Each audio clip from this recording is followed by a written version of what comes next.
And this is most definitely where MAGA comes to talk. You are all welcome to join us on this celebration of Trump's second and final inauguration day. Very exciting stuff.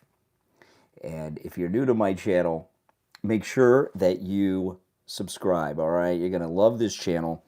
I promise you. Oh, man, today is a great day, people. It's the greatest day, isn't it? It is absolutely the greatest day. The day we've been waiting for is finally here.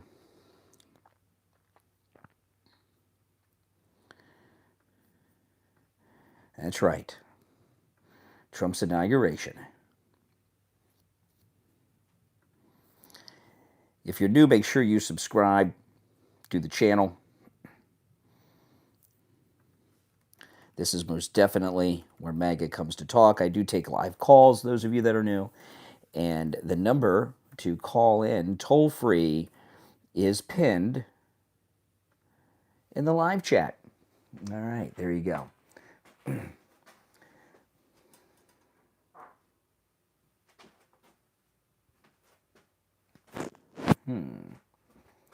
Gotta fix one thing there.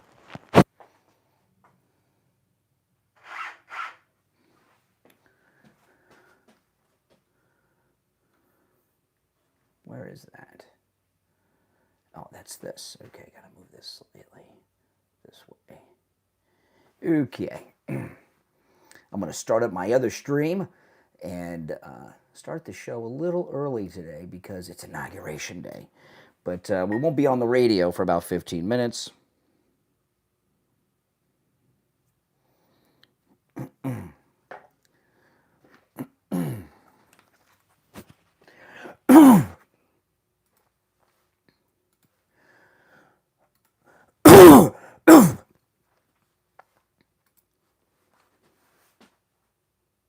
Welcome to the stream, everyone. My name is Brian Craig. This is where MAGA comes to talk. Welcome, one and all. If you're new, make sure you subscribe. This is the day. 10 years ago, Trump came down the escalator and he said he's going to make America great again. And they have put him through living hell for 10 years. And today is Inauguration Day. And if you're watching live, we are 6 hours, 11 minutes, and 20 seconds away from Trump being sworn in as the 47th President of the United States. Now, we're not on the radio yet. We'll be on the radio in about 15 minutes, maybe a little less. So you're getting the pre-show here, and I'm so excited. Now, the media, you know, the liberal media that hate Trump like the plague, you know, they're still very numb about everything that's happened. And obviously, the release of these lady hostages by the terrorist is in Israel is, you know, handing them back to Israel is big news. But they're using it to not cover the Trump inauguration for as long as they can put it off, right? You know, they're so numb to it, they can't handle it. So they're doing everything they can do not to cover the inauguration. It's a big story. But, you know, if you look at it with the release of the hostages, it's such a parallel to Reagan in January 81 on his inauguration day when the Iranians released the American hostages because in Tehran, because these are Iranian hostages too, right? Because Hamas is Iran. And Iran is funded by Biden and us. So, but, you know, it's such a parallel to it. You know, and Biden can run around and claim credit, you know, till doomsday that Trump had nothing to do with this. No one's going to buy that.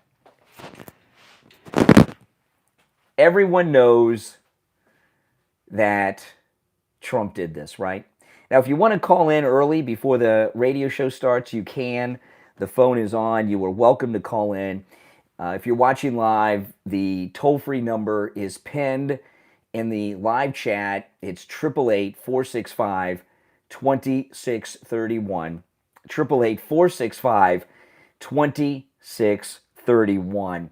And of course, I'm going to cover the inauguration. That rally on the radio today. That's going to be what I'm going to lead with. That rally in D.C. was beautiful, wasn't it? It was the best. The thing about the rally, I was so wrong about it. When Trump first announced the rally, I thought it was a bad idea. I did not realize it was going to be inside at first. For some reason, because I was thinking about the rally that he had there last time, and you know what they did with that rally. But I thought it was going to be outside. But it was perfect. And my opposition to the rally, which I was very wrong about, is I was just concerned about him. I mean, Trump is so important and so precious to us. Without Trump, we're done. So we can't afford anything to happen to Trump. We need Trump to be in perfect health. And I was just nervous about him doing a rally. But then when I found out it was inside, okay. And of course, with the weather being so bad, too, it was good. So it was a perfect rally. It really was the best rally. And seeing the rally on television, and I've been to so many Trump rallies and Trump events of different sizes, and they've all been exciting. And I know a lot of you have probably been to a lot of Trump events too. They're all exciting. But that one was the best, wasn't it? Even though I wasn't there, it was the best because he's back. And to have him back is just so amazing. I've been calling it the Trump miracle, and it is the Trump miracle. And all of us are responsible for it. President Trump said last night that when he takes that oath of office, we're all taking the oath of office today that have supported him. And, the media, I watched some of the liberal media over the weekend. They just don't get it. They just don't get it. They don't understand his popularity. They are so numb and in shock on MSNBC and CNN. And, Fox News, I guess Paul Ryan has lost his juice over at Fox News because they had a panel all afternoon and evening celebrating the rally. I have not seen Fox News so excited. They brought in top talent on a Sunday. Some of the, they had the 5 there on a Sunday.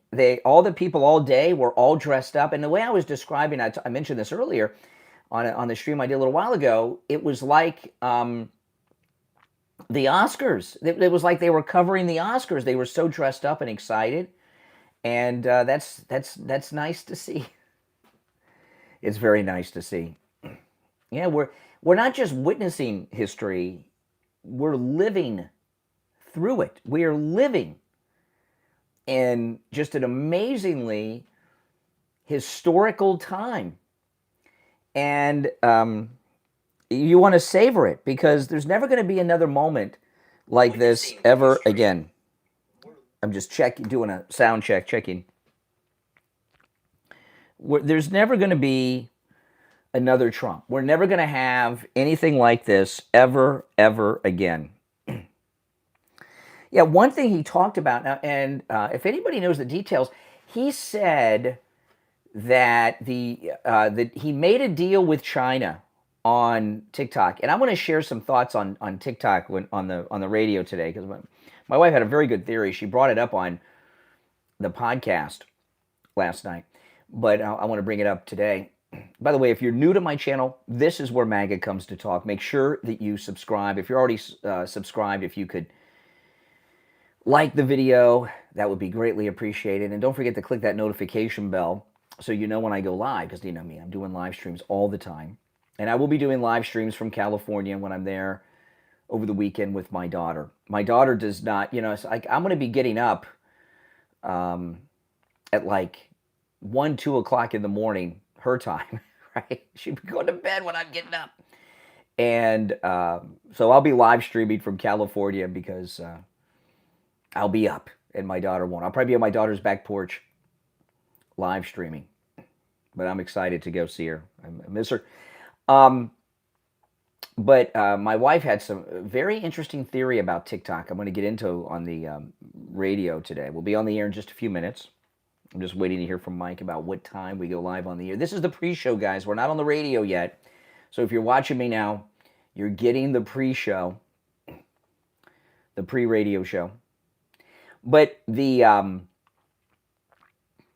yeah, it's beautiful. The thing that he said about TikTok, he said President Trump said he made a deal with China so that the United States would own 50% of TikTok. He says if China can, China owns 51% of everything. Yeah, like Disney has a Disneyland in China. The CCP owned 51% of it. That's how it works, communist police state. But he said he made a deal where the United States will own 50% of TikTok, and it sounded like he meant that the United States government would own TikTok. Let me see how much money TikTok makes. My wife knew. She told me last night, but I forgot. Does anyone know how much TikTok makes a year? Let me see. How much? I'll Google it. Does TikTok make per year? Let me Google that. Let me look that up. According to recent data, TikTok is estimated to generate about $16 billion in annual revenue, mainly due to global advertising revenue reaching $18.5 billion in 2024. So that's $9 billion, and it's going to go up, right? So that's $9 billion, and he didn't say a private company. He said the United States, so I took that to mean the U.S. government. So does that mean that the United States government is going to own half of TikTok, and we're going to make like $10 billion a year off of it? See, what President Trump wants to do, it's obvious, isn't it? Get rid of the income tax.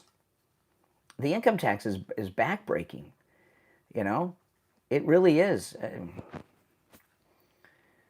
The one I'm debt free. I wasn't always.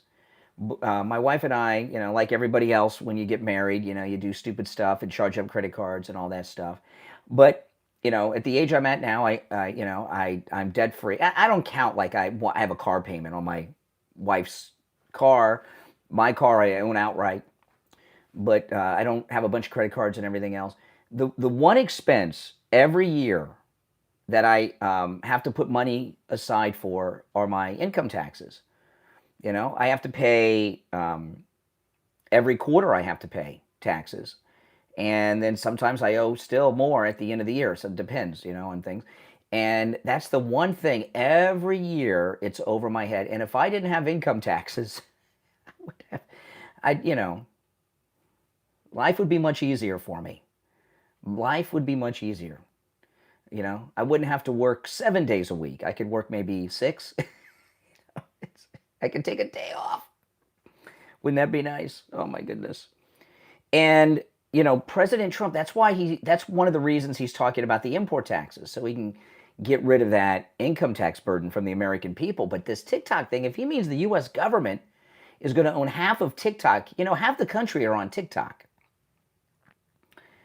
If that means that the US government is going to own half of TikTok, and we're going to, already we would be making $10 billion a year for the US government off of TikTok. That's pretty amazing, isn't it?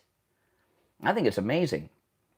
All right, I'm waiting to hear from Mike because we're still not on the radio. This is the pre-radio show you guys are getting right now, all right? So Michael texts me what time we're coming on live on the radio, and I got a digital clock over here. It's 15 seconds after the top of the hour.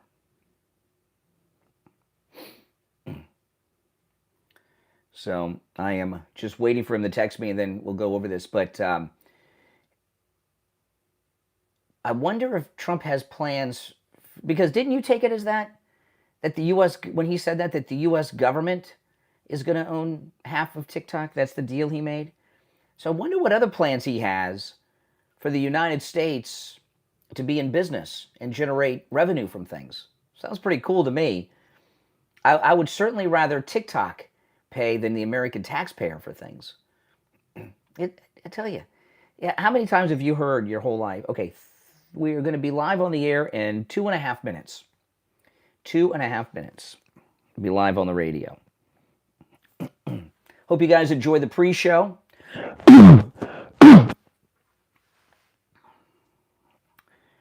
Just over 2 minutes, we will be live. You know, that's amazing. Yeah, they've said my whole life, you can't run the government like a business. Why not? Why not? Okay, then we'll, of course. Oh boy, here we go. 2 minutes. Well, less than 2 minutes now, and we'll be live. If you're just joining me, my name is Brian. This is where MAGA comes to talk. I broadcast on 8 FM radio stations live and morning drive. And when I'm on the radio, we live stream on many places, but we live stream on YouTube. If you're watching me on YouTube, I'm on radio and other places. And the phone lines are open, and I take calls from people listening on the radio, as well as people watching on YouTube or listening on one of the other platforms. Okay.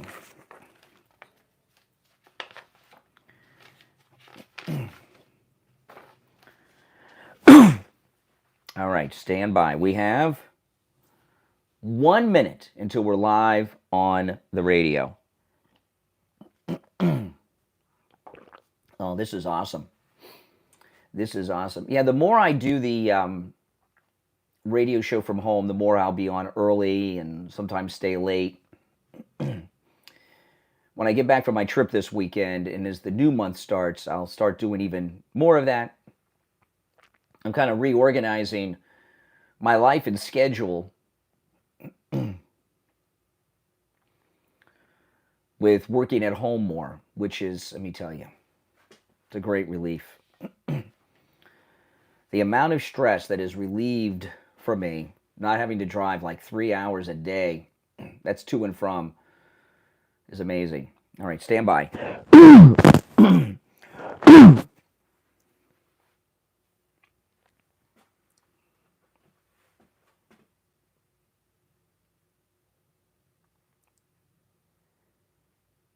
Welcome to the program. My name is Brian Craig. You are listening to Florida's longest running radio show, The Steve Kane Show, on the radio since 1977, celebrating 48 years on the radio. And of course, today is the day. It is Trump's inauguration day. I am so excited. I got goosebumps just as I said that. I really did. I got goosebumps.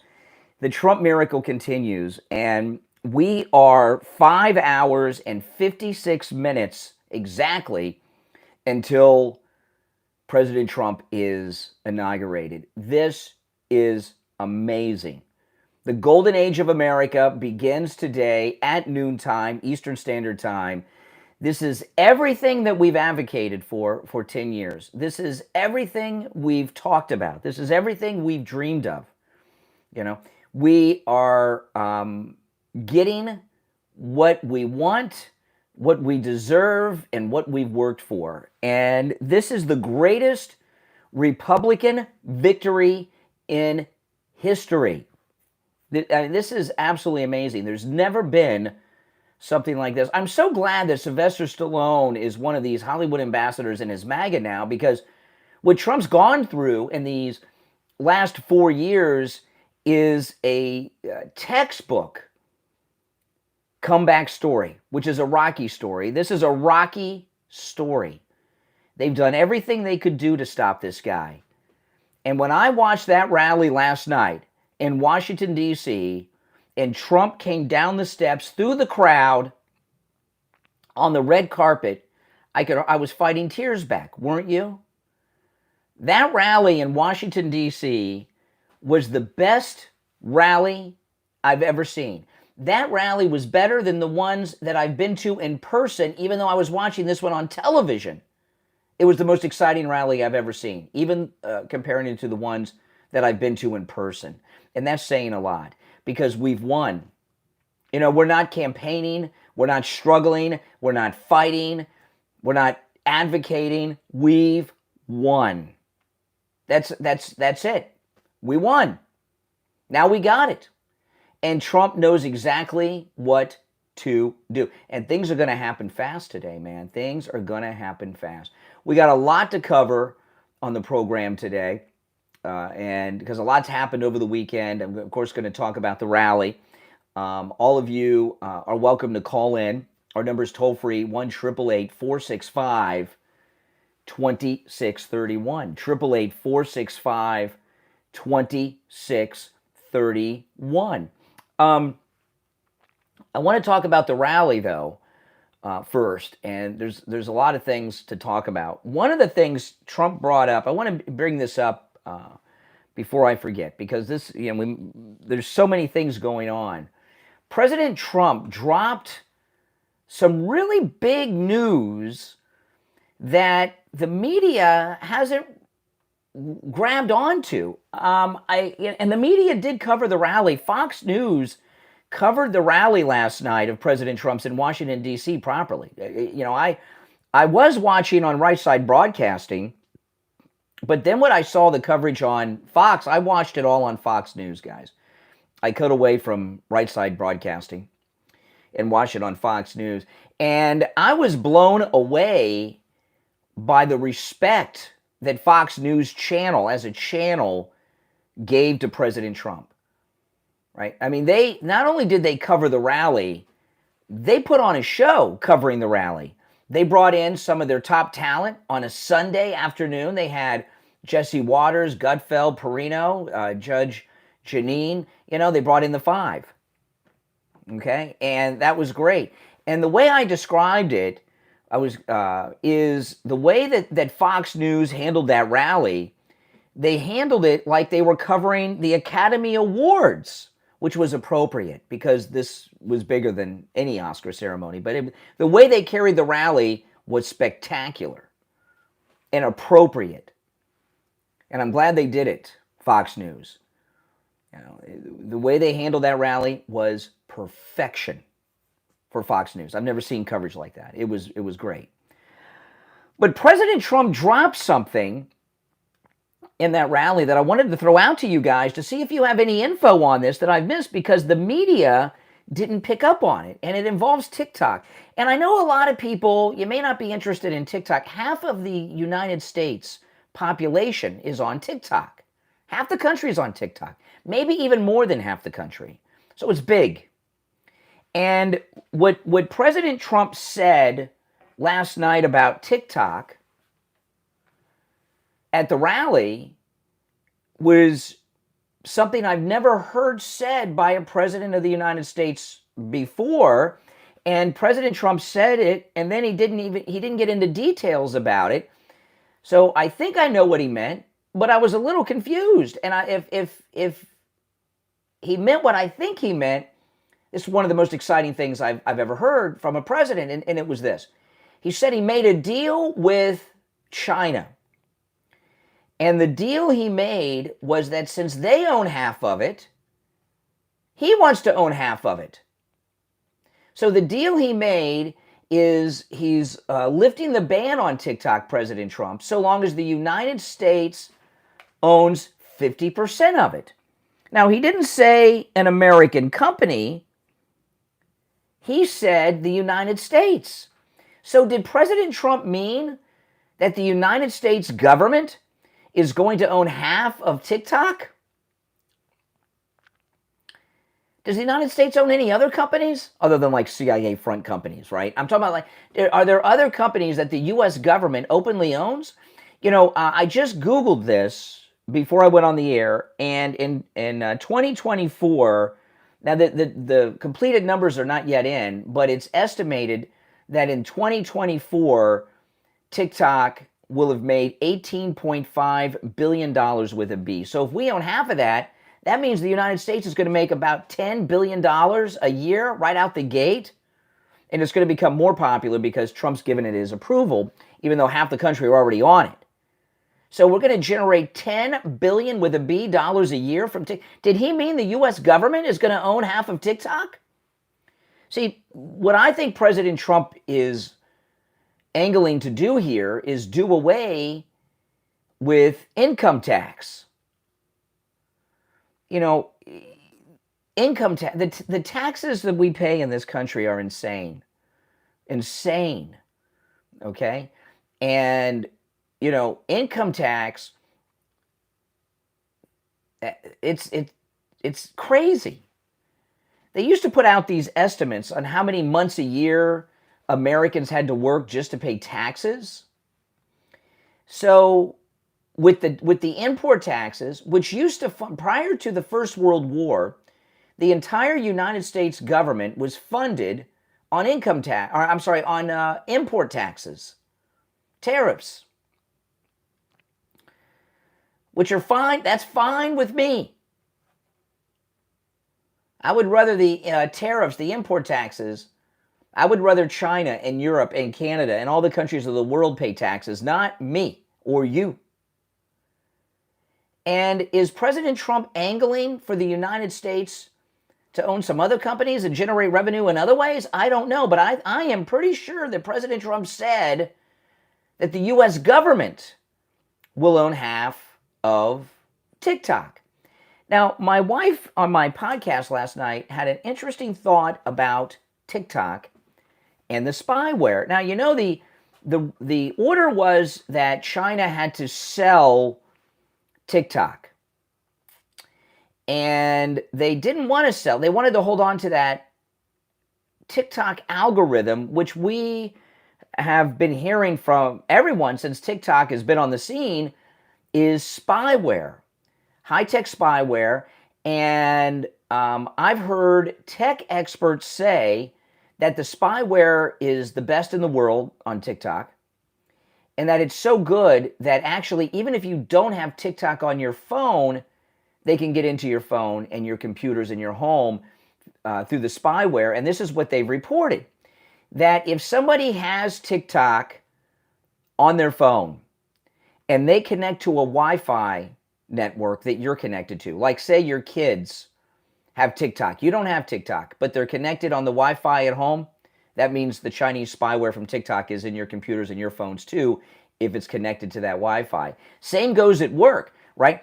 If you use office Wi-Fi, if the receptionist is goofing around on TikTok all day and she's connected to the office Wi-Fi, the spyware on TikTok is in everybody's phones and computers at your work. Well, this is what my wife thought, because China just wouldn't give this up. My wife's thought was this, and I think she's right about this. I didn't at first, but the more I thought about it, it sounded, I think this is true. Maybe they don't have that great spyware on it. Maybe that's a lie, like everything else in China. You know, these communist countries all try to pretend that they're just as advanced and modern than the United States and have all this high tech. And I think my wife is right on, spot on the money, that the TikTok spyware may not even exist at all. Okay, beyond what a normal app does, right? We've all heard the things. If you're having a conversation, your phone's listening, and the next thing you know, your Facebook and Instagram feed is filled with ads about that thing. I remember once my wife and I, we were talking about getting a copper skillet, and then all of a sudden, we started getting ads on Instagram for copper skillets. Right? My wife was in the hospital. We were talking to the nurse about where she went to school to be a nurse, and then all of a sudden, my Instagram and Facebook feed is filled with ads for local nursing schools. So so maybe it's a big bluff that China has this super advanced, the most advanced spyware in the world. But I do know this, that half of the American people have TikTok, and it was key to President Trump's reelection that we're going to experience today. All right, we're going to take our first break of this inauguration day. My name is Brian Craig. You're listening to the Steve Kane Show, Florida's longest running radio show. If you're on hold, hang in there. Our number is toll-free, 1-888-465-2631, 888-465-2631. We'll be right back.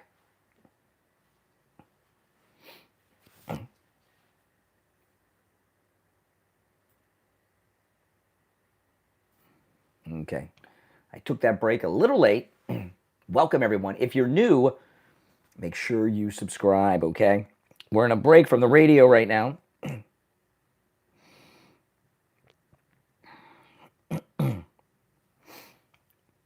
Oh, I have so much to cover.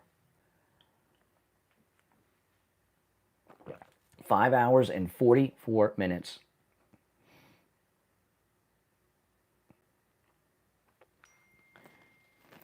Okay. We'll be back in 2 minutes.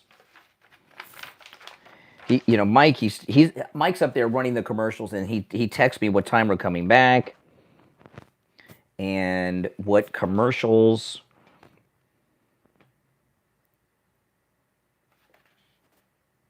we have that I have to do live.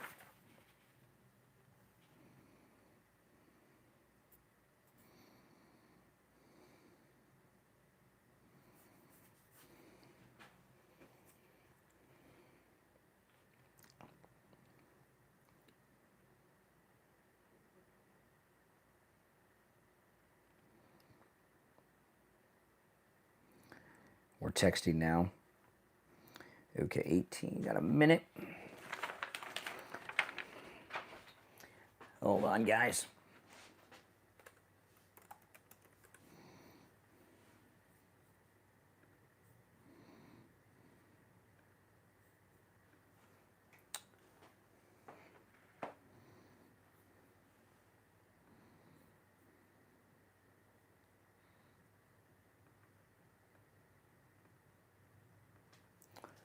Okay.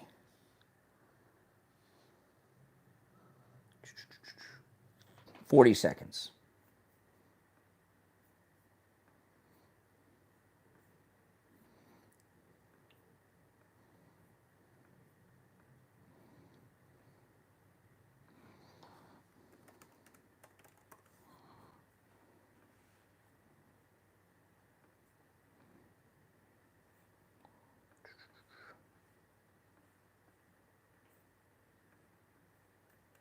Good.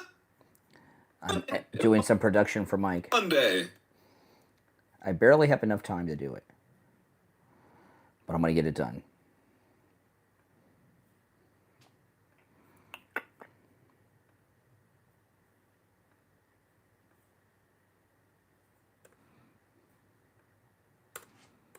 There we go. Okay.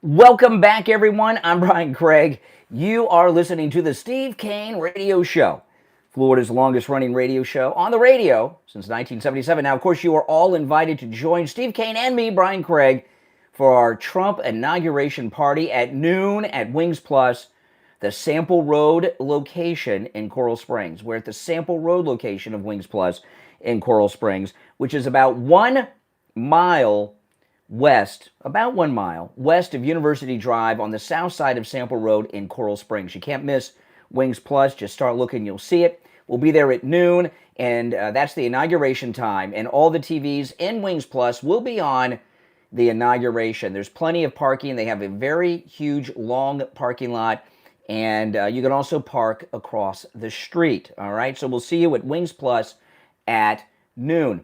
All right, so the rally last night, which was just spectacular, what he announced about TikTok was out of this world.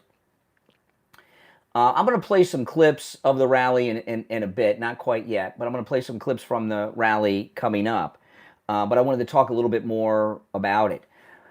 You know, the last 4 years have been tough, not just on the people of the country, because we've had corrupt leadership, because we've certainly had corrupt leadership. Not only have we had corrupt leadership, we've had incompetent leadership, with Biden being out of it, Kamala being a drunk, and all of that, and everything. You guys know the inflation and everything that's going on. But you know, the 2 non-consecutive terms are so much better. You know, we are really lucky that things turned out the way they did, and we have the 2 non-consecutive terms. If he would have had the 2 consecutive terms, the second term, He would have gotten a lot done, but not as much as he's going to get done now. You know, what happens a lot of times in presidential elections, the American people got to feel sometimes what it's like living under these Democrats. I give you an example. It may not seem that way now because it was so long ago, and we've had these radical lunatics running the country for the last 4 years, but Barack Obama is a Marxist, an anti-American Marxist. And his administration was incredibly radical in different ways than we see going on now with this transgender and all that stuff. But he was a Marxist, incredibly radical. What he did with Obamacare was insane. He wrecked the entire private insurance. What he was trying to do was create nationalized health care in this country like they have in Europe and like they have in Canada. And that just wouldn't work. Our population's much, much larger. And then we find out we are funding Canada. We're supporting Canada through foreign aid, which is insane. And we're also doing the same for Europe. So one of the reasons that Canada and Europe is able to fund their socialized health care is because the United States is giving them foreign aid and paying for their defense, and they're not paying their NATO dues. Since we're funding those countries, they've got a lot of extra money to move around and pay for their small population socialized health care.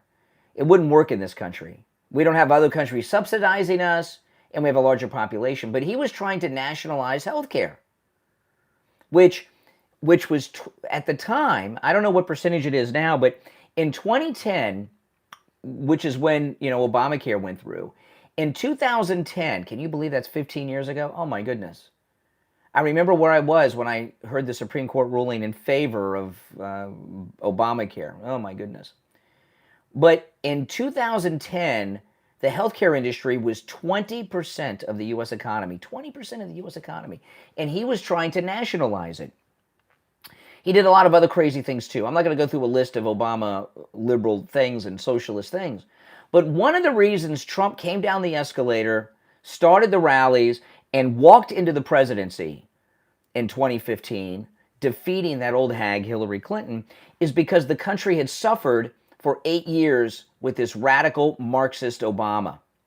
And there's a similar thing going on right now. The country has been suffering. The inflation is out of control. These wars out of control. The crime is up throughout this country by huge numbers. The transgender sports thing is insane.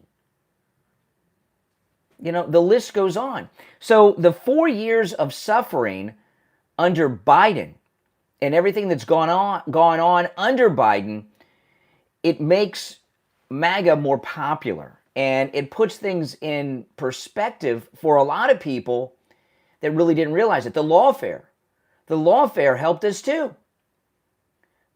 But the biggest turning point, and I ask myself this sometimes, if the Never Trumpers would not have shot Trump in Butler, and then they tried to do it again at the golf course, would he have breezed into re-election so easily? He probably still would have won, but it wouldn't have been as easy. Everyone in this country believes that the U.S. government shot Trump in Butler, right? Is there anyone who believes that the gunman in Butler came up and was acting alone? And the same with the guy at the golf course? Or do you believe that the U.S. government was behind it? I don't know anyone who does not believe that the deep state was behind Trump getting shot in Butler. And that was a big turning point. A lot of people who were not on the Trump train, who are lifelong Democrats like Elon Musk, but a lot of regular people around the country, when they shot Trump in Butler, they were red-pilled on the spot.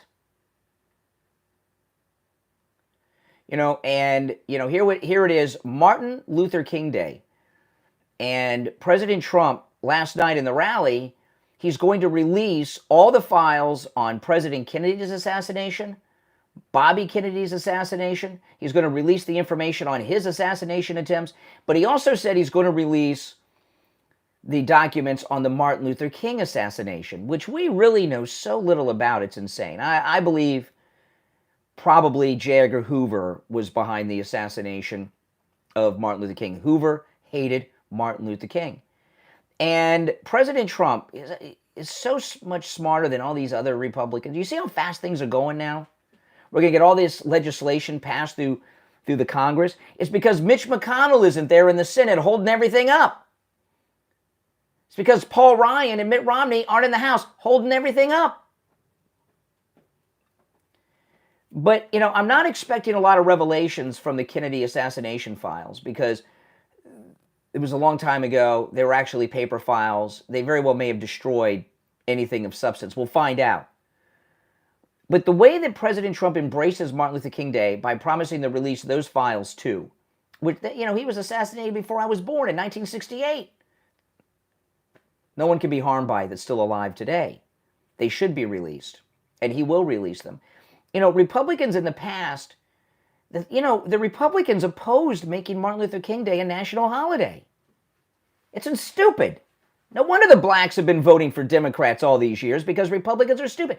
And Republicans, and I'm talking about the Republican establishment that's now been pushed out of power, the Republicans that opposed making Martin Luther King Day a national holiday said it would be too expensive to shut down the government for a day and make it a holiday. That's a stupid argument. How does that get expensive? I guess they get a paid day off, but it should probably save the government money. I don't know. But the Republican Party is more diverse and larger than ever under Donald Trump. And honoring Martin Luther King by releasing his assassination files, too, was a smart move, especially on the eve of Martin Luther King Day. It is Monday, Inauguration Day. Today, President Trump becomes the 47th President of the United States in 5 hours, 32 minutes, and 18 seconds. We'll take our break for the bottom of the hour. When we come back, there's more to share. I'll get into some of the audio sound bites and your calls as well. So if you're on hold, hang in there.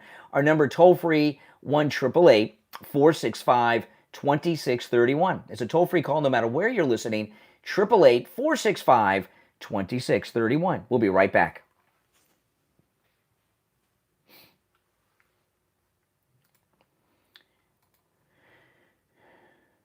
Okay, I'm going to get into some of the sound bites from last night when we get back.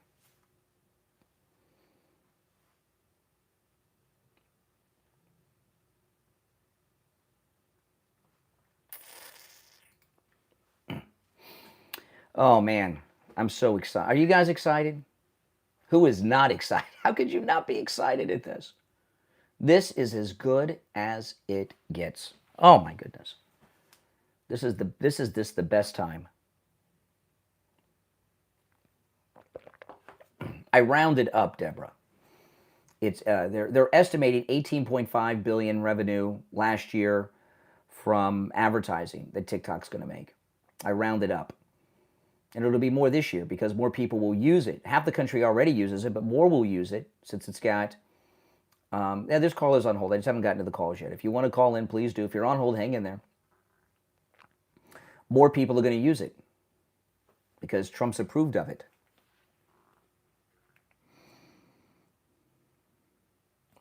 Okay, we'll be back in, 5 minutes, a long break.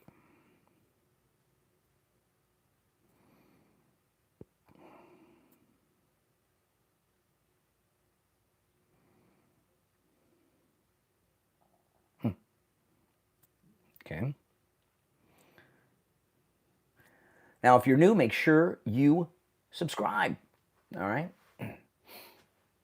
Oh, yeah, that was a great rally last night. That was the best. It was, I think, easily, that is the best rally. Without even any hesitation in my mind. That was the best rally.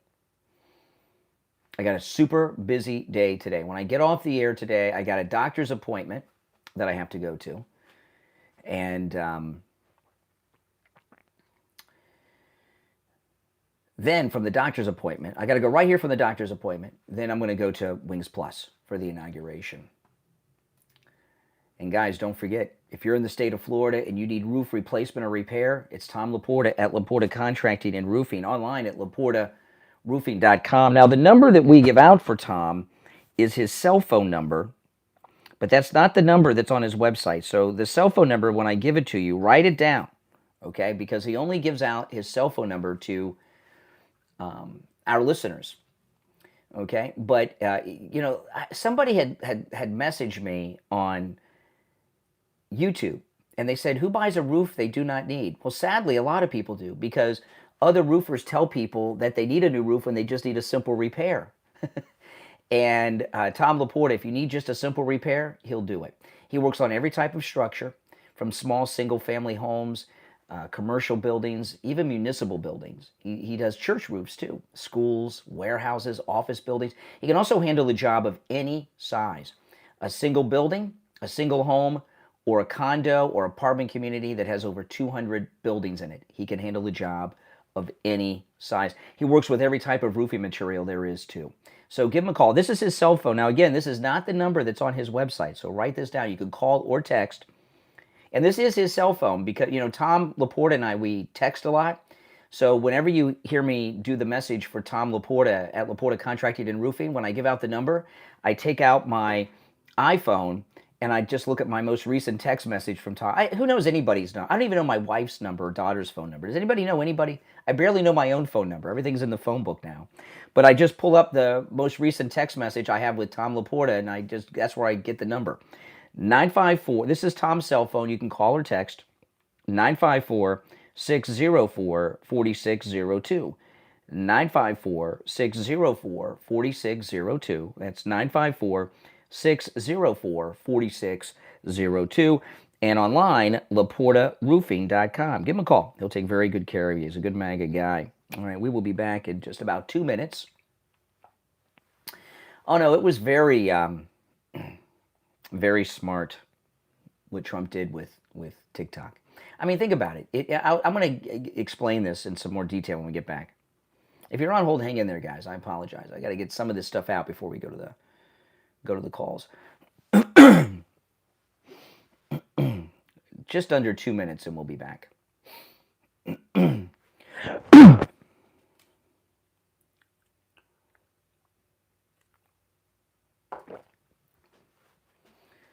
I hope you all can join us at Wings Plus at noon for the inauguration. I'm excited. We did this for Trump's first inauguration. It was a great party. Trump even said last night there's going to be inauguration parties around the country.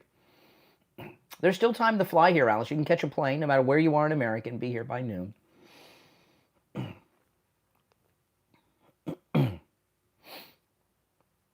Just over a minute. Minute and 10 seconds. We'll be back. Oh, it's exciting, man. It is as exciting as it gets.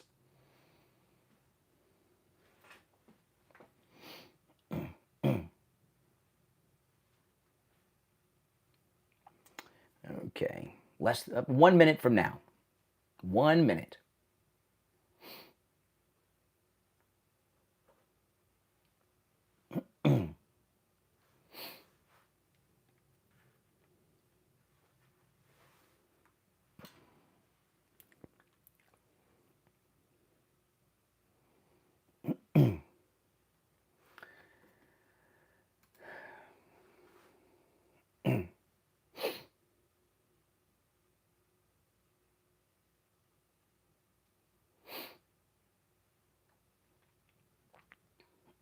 Yeah, today's a holiday.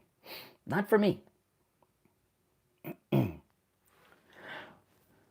Okay, here we go.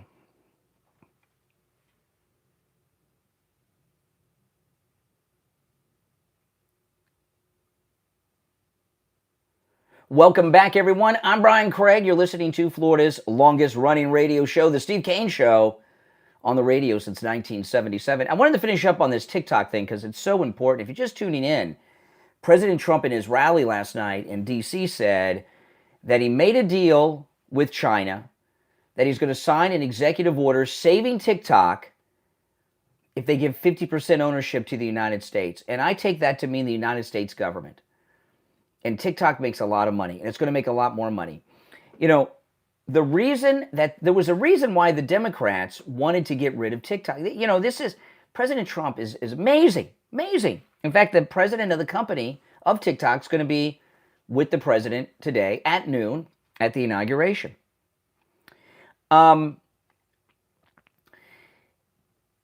TikTok, last night, President Trump said that he won the youth vote by 30%. By 30%. He may be the first person who's a Republican ever to win the youth vote. Republicans never win the youth vote. It's just a matter of how much did we lose it by, right? And TikTok, which I don't use, I'm not on TikTok, I don't use TikTok, I don't have the app on my phone, but half the country use it. And I don't know what happened. It was like someone flicked a switch. About a year ago, TikTok, which was very left-wing, all of a sudden went full MAGA. I couldn't believe it. And if you went on TikTok over this last year, it was dominated by Trump supporters, hardcore, young and old. And we won the youth vote. Trump won it, but we won the youth vote by 30%, not just because of the great work Charlie Kirk has done. Charlie Kirk did great work. I don't want to take anything away from Charlie Kirk. But one of the reasons we won it was because of TikTok. And Trump mentioned last night they hired like some 20-year-old kid to do their TikTok for the campaign. And Trump went on TikTok and had millions of followers like instantly. And the Republican establishment and the Democrats working together wanted to purge us of TikTok because they know that's why Trump won the youth vote. And he may not have won the election without the youth vote. He may not have won the election without TikTok. Certainly would have been more of a struggle. It wouldn't have been such a decisive victory without TikTok. And among the youth of the country, Trump's a savior today, saving TikTok. You may not care, but half the country do, and the young people, a huge chunk of them care, the majority of them. It went dark yesterday. It went offline.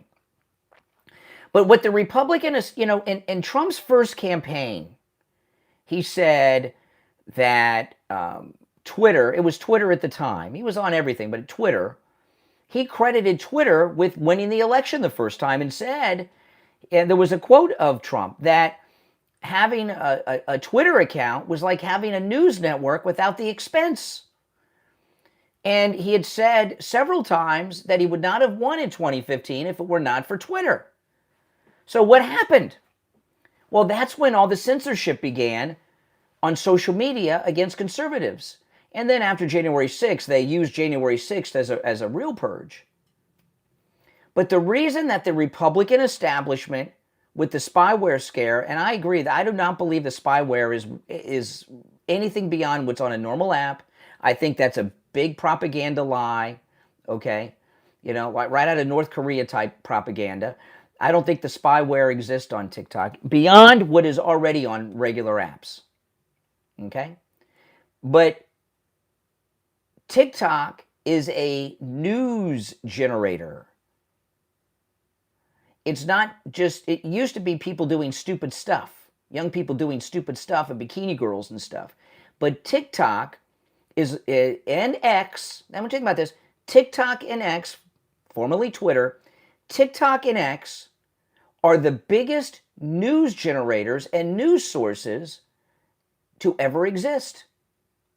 Greater than all the newspapers and the networks in their prime combined. And if you remember, before the election, Newsom, Kamala, and others were talking about arresting Elon Musk. For what? If he were dangerous, the government wouldn't be giving him top secret security clearance to launch rockets into space. If he was dangerous, they wouldn't let him launch rockets into space because who knows where he's going to launch them. They wanted to shut down, they wanted to arrest Elon Musk because they knew they were losing, because there's freedom of speech on Twitter. They can't control the narrative. Same thing with TikTok. So if anyone would have won other than Trump, especially a Democrat, but even if Nikki Haley or DeSantis had won the primary and became president or something, but especially with the Democrats, Elon would have lost X. They would have taken it from him, may have jailed him. They would have shut down TikTok, and then they would have started going after podcast and other things. You know, I was watching over the weekend more than normal of MSNBC and CNN because I wanted to see how they were processing Trump's return today at noon. And they all have a similar theme, whether it's Jim Acosta on CNN or one of these idiots on MSNBC. And if you watch them long enough, which it doesn't take more than a segment, they continue to call themselves the defenders of democracy on CNN and MSNBC. And when they have guests on, they introduce and do outros to guests. It's part of their bio that they're defenders of democracy. And the media are very numb that they've lost and that Trump's coming back. They're depressed. They're in denial. They're numb. They don't know how to process it. They don't know how to deal with it. They don't know what's happened. So they never say to themselves, well, maybe we shouldn't have women. Maybe we shouldn't have women fully in locker rooms with fully naked men with their penises walking around who say they're a woman. Maybe we shouldn't have men beating up women in boxing matches. Maybe we shouldn't have men saying they're women, hitting women in the head in volleyball tournaments with volleyballs and giving them brain damage. They don't say to themselves, it's, you know, when I was watching Fox, one of the Democrats says we've got a messaging problem. And then one of the conservative ladies on Fox said it's not a messaging problem. You have a platform problem. They're wrong on all the issues. So what the Democrats are saying is we didn't lose because this woke stuff is bad. They think it's all good.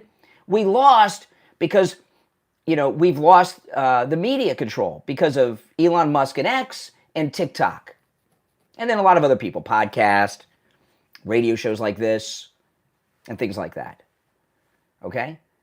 And so as opposed to stopping the, you know, because is this the end of woke? No, they're still woke. These idiots are still woke. Okay? But as opposed to telling themselves they're wrong on the issues and they need to straighten out, they want to shut down oppositional speech. TikTok, X, and anything else. If Trump would not have won re-election, we would have lost our freedom of speech. Now, at the rally last night, President Trump was showing a video on the Venezuelan prison gangs. Did you see that video that he showed in the rally last night? It was up on the big screen, the Jumbotron up at the ceiling, they were showing it. And they were showing that Venezuelan gang with the rifles, not even wearing masks in that apartment building in Colorado. It was scary, crazy. That's the video I've been telling you was captured on a doorbell camera. It's absolutely amazing. And Sloman's is going to give you a free doorbell camera with the installation of your Sloman Shield. And the doorbell camera connects directly to your cell phone. Sloman's is also going to give you a free customized home security system and professional installation when you use their low-cost central station monitoring. Sloman's is going to give you an LED touchscreen, a motion detector, 10 contacts for your doors and windows, a lifetime warranty, and a backup battery. Plus, you'll receive a free doorbell camera with the installation of your Sloman Shield. Here's the number, 1-833-283-5050. 1-833-283-5050. That's 1-833-283-5050. Give them a call. Get that doorbell camera. I'm Brian Craig. It's the Steve Kane Show, Florida's longest running radio show. It's Trump Inauguration Day. We'll be right back.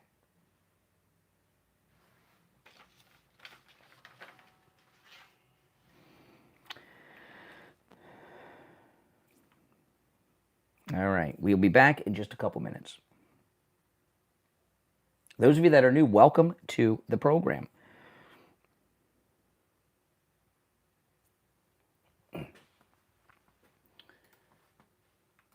I got to get to some of this audio. I'll never get to it, so I'm not sure which to start with. Oh, yeah, I know what I want to start with.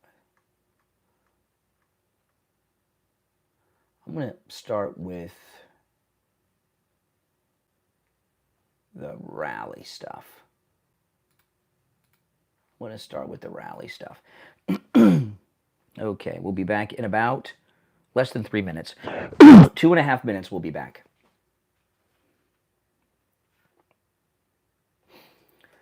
Oh, man, if you're on hold, hang in there.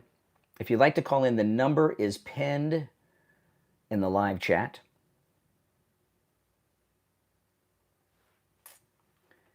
Oh, and I want to tell you guys about this book. Look at this book. Order your copy. Fight Trump's Winning Vision for America from author Peter Murphy. It's available on Amazon in Kindle, paperback, hardcover, and Kindle Unlimited. So if you have Kindle Unlimited, it's free. Look at the great cover. Look at that. Trump, JD, Bobby Kennedy, Tulsi, Elon. Oh, Vivek's in trouble. He's out. But Trump's Winning Vision for America. Order your copy. Fight Trump's Winning Vision for America. Available for free on Kindle Unlimited on Amazon. There you go. Great book. Of course, sponsoring today's program. I love the cover. Isn't that a great cover?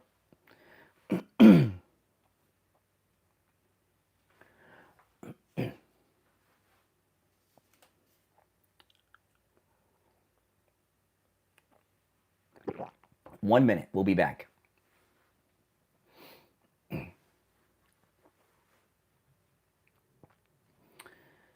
I hope the kids are home from school watching the inauguration today. They should be in school watching it like in an assembly.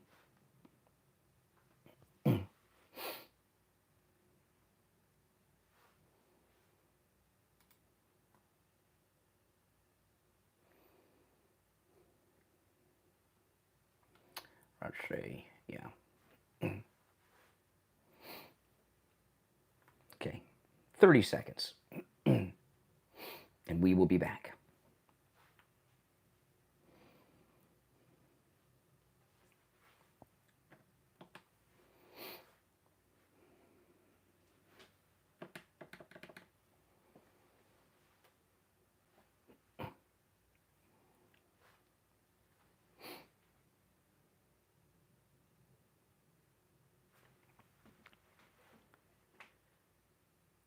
Welcome back, everyone. I'm Brian Craig. You're listening to the Steve Kane Show, Florida's longest running radio show. We are 5 hours and 12 minutes away from the inauguration of our favorite president, the greatest president ever, Donald Trump. We're very excited, and oh man, so much to cover. All right, if you're on hold, hang in there. Our number 1-888-465-2631. You're on the air. What's your name? Where are you calling from? Good morning there, Mr. Magoo. I just wanted to point out, you know those big old Hubble threes you have on your face? You know, in prison they call those chominators, which means child molester glasses, and you do fit the profile. Yeah. Short, pudgy white guy, you know what I'm saying? Just thought I'd point that out. You might want to elevate your style in glasses there. They're pretty thick. No, these actually I have. You've been dumbed down. You've been dumbed down by I Trump, have you know I have 20 I have 20/20 vision. The glasses I wear are reading glasses. Well, I mean, I'm telling you, man, those things are thick, dude. Your eyeballs look like beach balls under them Hubbles. I'm telling you, man, you really should have just gone to the bar and had 2 shot glasses installed in some frames. Yeah, no, these are reading glasses. I mean, you could say that all you want. I mean, you know, does it make you feel good about yourself to say things? By the way, I did want to tell you why. No, there's no by the way. Thank you for your call. Although I shouldn't thank him for the call because that's not true. Oh my goodness. See the Trump derangement syndrome? Trump derangement syndrome is at an all new high. They are unglued on the left.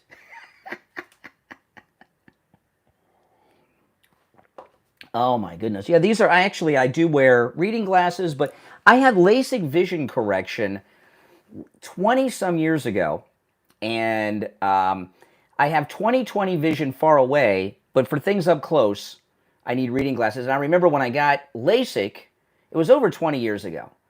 About 22 years ago, and it was for a radio station promotion, and we did it on it was such a strange thing. When I got LASIK vision correction, which was about 22 years ago, because I remember my daughter was there. She was 2 or 3. And we did it as a radio promotion. And when I got LASIK vision correction, they told me, you know, when you get to be about 45, you may need reading glasses. So I'm at the reading glasses point now. But he since it was part of a promotion for the radio, the doctor, he had an operating theater.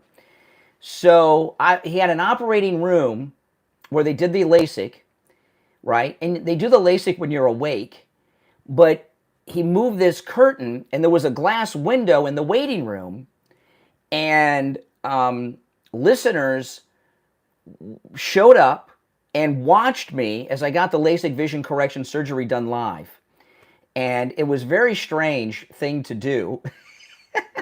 And the way it is, because they ask, you don't get anesthetic to get LASIK vision correction. They offer you a Valium.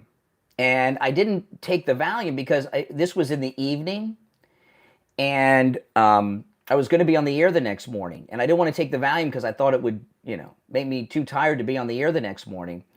Boy, that was a mistake. I should have taken the Valium because it's a surgical procedure. I didn't realize it was, it doesn't hurt that much, but it hurts. It's quick. And I didn't take the Valium, and I've got all these listeners watching me get LASIK vision correction surgery done through the window of the operating room. It was a very strange thing.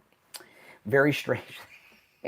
But I still have 20/20 vision far away, which is amazing over 20 years later. But I do use reading glasses. Okay, so don't you love Trump derangement syndrome? It's really amazing.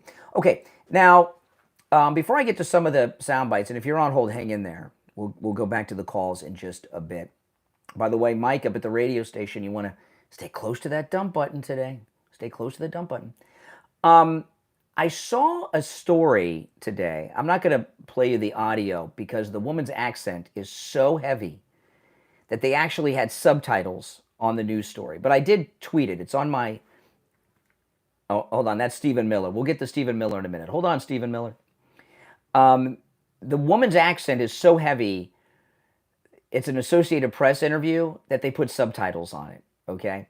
So I'm not going to play it for you guys because you won't be able to understand it. So I'm just going to tell you what happened. But it's a woman who has a migrant advocacy organization, which means she's an advocate for illegals. They are training illegals on what to do if they get a knock on their door from immigration, and and what their rights are, and about warrants and all these things, on how to stop them from coming into the house and all this. And I got to tell you this, okay? While all the illegals are criminals because they're illegally in the country, not all of them are rapists and murderers and other violent criminals and felons. Not all of them. Some are people that want to come to the greatest country ever, the United States, to have a better life. And I get that, and I'm sympathetic to that. But, why are we supposed to absorb these people? Make no mistake about it. The Great Replacement theory is the Great Replacement fact. This is what the Democrats were trying to do. And if Kamala Harris or anyone else would have won, other than Trump, they would have done it. The Democrats, they've given up on the American people. They know, the Democrats know that the American people are not with them anymore. So they're trying to replace us with a group of people, a peasant class from Latin America, that'll be more gracious and appreciative of the Democrats. So they're bringing them here. Basically, what they've decided, the Democrats, to be plain about it, is that there's too many... This is how they rationalize things. Again, it's not that they're wrong on the issues. They think they're right and they're not going to change anything. They've told themselves there's too many white people in the United States. There's too many white people. So if they can lessen the percentage of the population that's white with non-whites, then they can get elected again. So that's what they're doing. And while we're sympathetic to people that just want a better life and came here illegally, it's not up to... we're not obligated to absorb them into our country. We cannot afford it. I was talking about this TikTok thing that Trump, so he wants the U.S. government to own half of it. And right now, that'd be about $10 billion a year for the U.S. government. And how Trump wants to lessen the income tax burden and maybe even wipe it out completely for the American people. Think about it. How many months a year does the average American work just to pay taxes? Why are we doing that? Own TikTok. Own some other things. Raise the import taxes. Make other countries pay our taxes. And cut back what the government spend. That's what Doge is about. You know? And you've got a group of people that are coming here, and it's basically a retirement plan. Come here from Latin America. You know, I was watching an influencer who's Mexican, a Mexican influencer who was interviewing people on the street of Mexico, the streets of Mexico, on how much you have to earn to be considered rich. And most people were saying between $400 and $500 a month makes you well-to-do in Mexico. No one gave a number that was over $700 a month. So I think about that. So, you know, they're bringing a peasant class of people that earn $200, $300, $400 a month into this country, setting them up in New York City hotel rooms or wherever else with healthcare, cell phones, EBT, debit cards, and everything else. They've won the lottery. And while I feel bad for some of them, and I know you do too, but we're not anti-immigrant. Elon Musk is an immigrant. The First Lady's an immigrant. X last night at the rally, he's a first-generation American. But we can't absorb these people, and we're not obligated to do it, and we should not be doing it. We work too hard. Here it is, a holiday. How many of you are going to work on Martin Luther King Day? If you work for the government, you're off. But if you don't work for the government or a bank, you're working today. So this story that I'm telling you about that I saw in the Associated Press, we're going to start to see the media flooded with these kind of stories. You know, and it's only a matter of time before we start seeing the trains to Auschwitz, you know, and then making comparisons to the deportations that the Nazis did in the Second World War. There is no comparison whatsoever to that. Now, if you're on hold, stand by. I'm going to go back to the phones after the top of the hour break, all right? Our number's toll-free, 1-888-465-2631. You know, a big question here that you have to ask yourself, and I've asked this question many times, and I don't have the answer. Maybe you do. The United States and Canada are first world countries. South America have every resource we have. Why are we in Canada first world countries, and as soon as you get south of the border an inch, it's the third world all the way down to the southern tip of South America? Why is that? What is it about Latin American culture that makes it so third world? And you bring over 20 million of these people here who don't become Americanized. They're bringing the third world here. Now, all of you are invited to join me and Steve Kane today at noon at the Sample Road location of Wings Plus in Coral Springs. It's our Trump inauguration party. Trump in the rally last night said there's going to be inauguration parties all over the country. Well, ours is at Wings Plus at the Sample Road location in Coral Springs. You are all invited. You know, Wings Plus runs all the sporting events whenever there's a game for every league, everything. So there's TVs everywhere, and they're all going to have the inauguration on. There's not a table in Wings Plus on Sample Road that does not have a good view of a big old television set, and they're all going to have the inauguration on. You're invited. Wings Plus is about 1 mile west of University Drive on the south side of Sample Road. All right? You can't miss it. There's plenty of parking. It is a big parking lot. It's a very long parking lot, but you can also park across the street, okay? We'll be there at noon watching the inauguration of the greatest president ever, Donald Trump. We did this for Trump's first inauguration, and there's nothing like enjoying the inauguration as a group, all right? And this is Wings Plus, so wear your MAGA gear, people, okay? I'm going to have my Make America Great Again hat on, and you should have yours on, too. I'm Brian Craig. You're listening to Florida's longest-running radio show, The Steve Kane Show. Callers on hold, stand by. We'll take our break for the bottom of the hour. Our number toll-free, 1-888-465-2631. We'll be back right after our top of the hour break.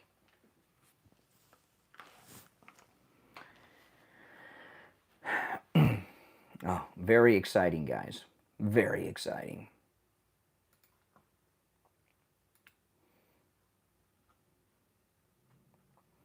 Got so much that I want to share.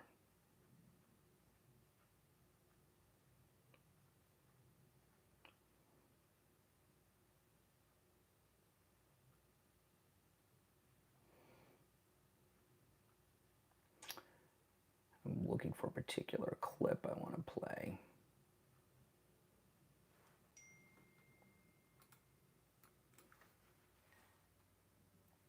Okay. We'll be back in about 3.5 minutes.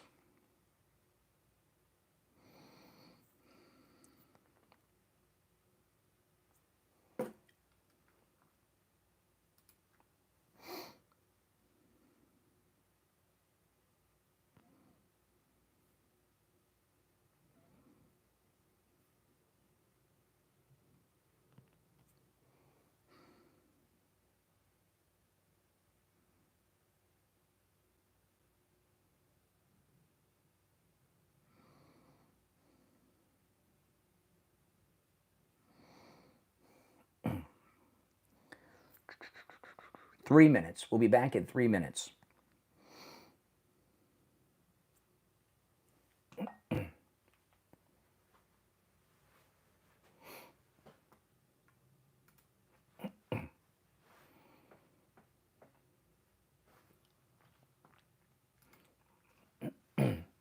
MAGA Mike Johnson.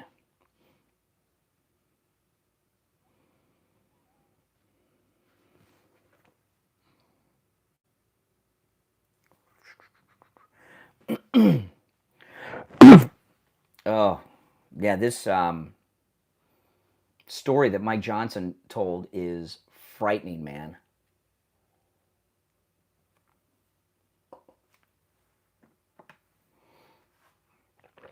Just frightening.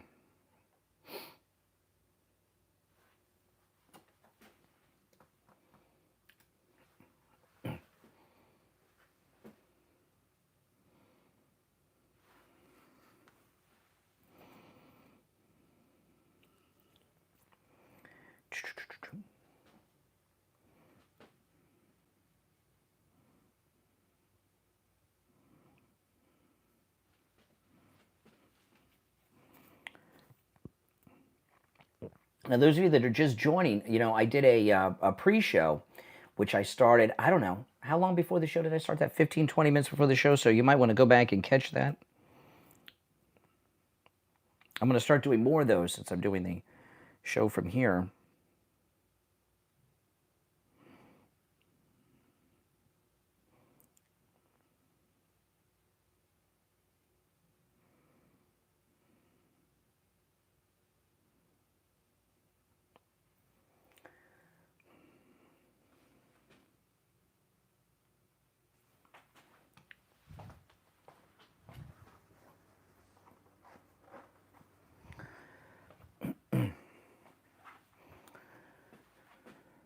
By the way, that guy that called, that was being vile, that was from Ukraine. I just checked. That was a call from Ukraine. Okay, we'll be back in about 45 seconds. Crazy, huh?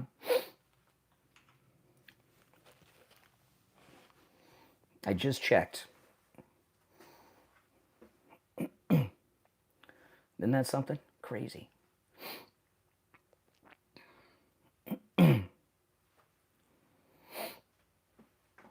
All right, stand by. If you're new, make sure you subscribe. And if you're already subbed, do me the favor of liking the video.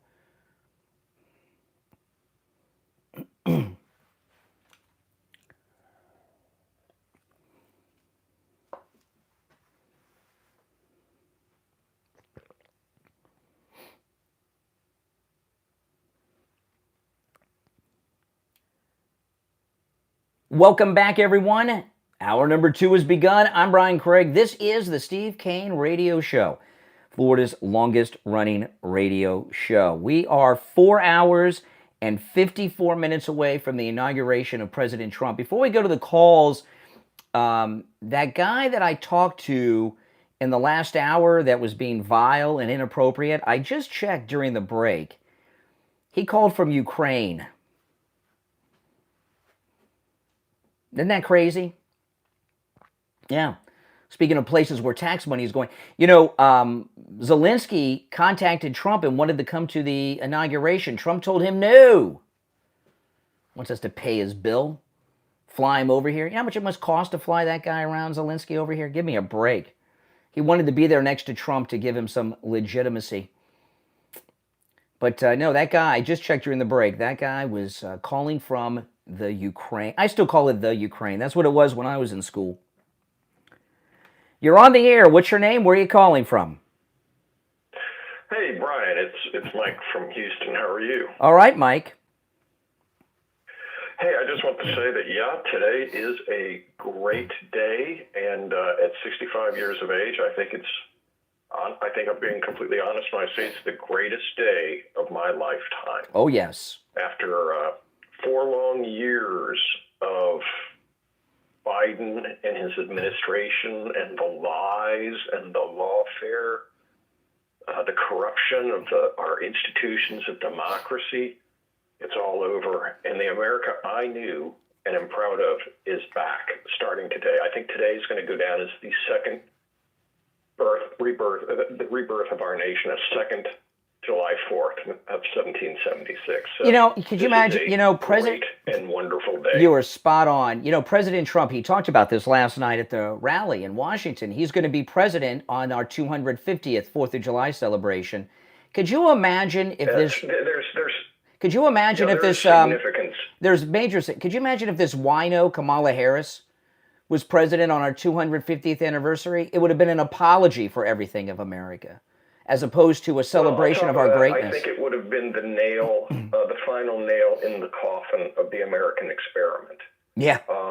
We were on the... Brian, I can't begin to tell you how many nights, and I'm not a particularly intelligent person, and it takes a lot to catch my attention, but when I am up late at night, sleepless, fretting, despairing over the course of my nation, the direction it's taking, something is seriously wrong. And that brings up another thing, Brian. I want to thank you personally for you and Steve and people like Roger Stone, Steve Bannon, all the others who kept the faith, because you guys gave hope to people like me who are laying there at night going, is this it? Is this the end? Mm-hmm. You people kept the candle burning in the dark that gave us a beacon of hope. And so thank you so very much for just being a stalwart defender of our democracy. Well, I appreciate that. You're right. This 250th 4th of July celebration, I might go to D.C. for that one. I was in Washington for one 4th of July many years ago when Clinton was president, and they put on a spectacular celebration. But I think the celebration for the 250th with Trump there will be beyond anything we've ever seen. Not since the bicentennial. Yeah, I think it's a significant. Again, I'm not a particularly bright person. Yes, you are. You're very smart. Notice when things fall into place, and 250, and I don't know what the term is. Was a subsequent? I don't know what the term is. I don't either. Nobody does. And then President Trump. That to me is an omen, and it's a positive omen. So, but all right. That's all I had to say. Well, I appreciate the call. Thank you for being there. All right. Well, I appreciate the call, and you're a very smart guy. Don't let anybody tell you you're not. You're on the air. What's your name? Where are you calling from? Good morning, Conservative Doug. Oh, hey, Doug. Wow. I feel like, in the movie The Ten Commandments, when the Jews are finally getting out of away from the Pharaoh. Man, this is what we are. We're getting our country back, man. Today is the day. Can't wait to see the progress we're going to be getting in day one. This is going to be fantastic, man. Oh, fantastic. Yeah, it is. I know. It's exciting. I'll see you over at Wings Plus for sure. I'm looking forward to that. Oh, great. And I got a couple other people coming with me, and it's going to be a great time. Well, I'll see you there, Doug. All right, take care. So if you guys, some of the callers that you hear all the time come to our events. So you'll get to meet not just Steve Kane and me, but you'll also get to meet Conservative Doug and who knows who else from the regular callers. So Conservative Doug, Wings Plus, again, the Sample Road location, about a mile west of University on the south side of Sample Road. Be there at noon for the inauguration of the greatest president ever, Donald Trump. That's exciting. I'm glad to see. I haven't seen Doug in a while. It'll be good to see him again. Doug was with us when we had that appearance at the mall that they called the police on and threw us out of. Yeah, that was great. But come meet Conservative Doug today at Wings Plus. All right, now, after the break, I'm going to get to some of the sound bites, both from the rally and the news over the weekend, because there were a lot of developments. and one in particular with MAGA Mike Johnson, the Speaker of the House, that we're going to get to in a little bit. So stand by for all of that. All right, let's go. You're on the air. What's your name? Where are you calling from? Good morning. Hey, Richie, what's up? All right, here's the deal. You put up Mike Johnson's picture up there, and I know you're going to go with this down the road. But I got to say something. I had this when I was a bus driver in Century Village in Pembroke Pines. I used to take this girl. I used to pick her up every day. She took care of this elderly woman, and to make a long story short, he was up there. The police were looking for her and her boyfriend because what they were doing was they were signing her checks, and because she didn't know what she was doing, she was not aware. I guess she had like dementia.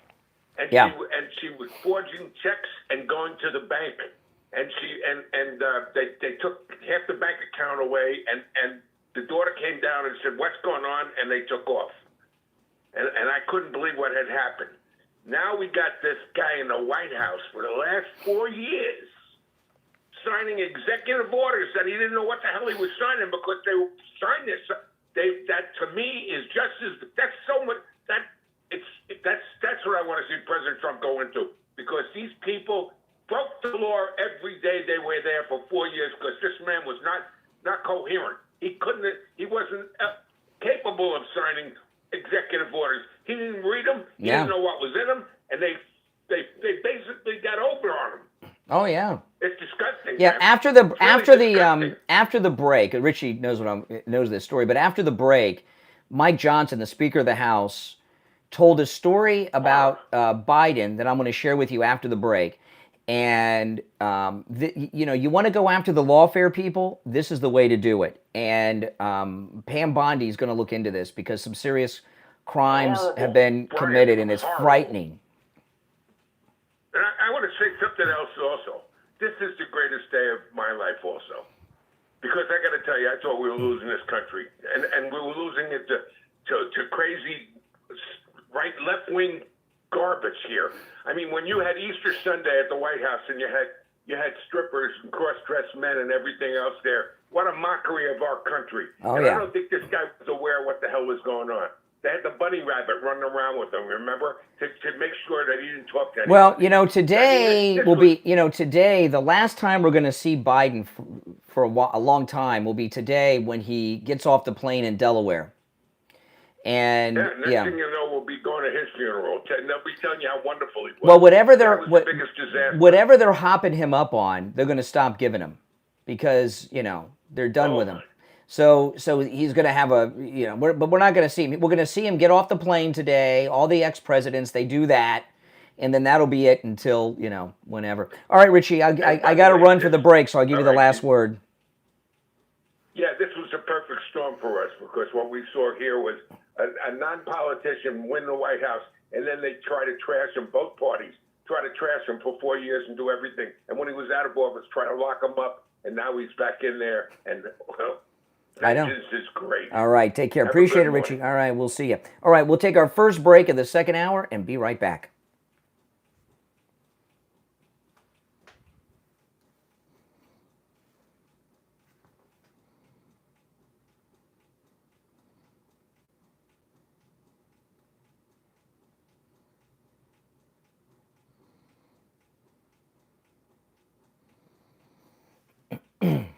All right.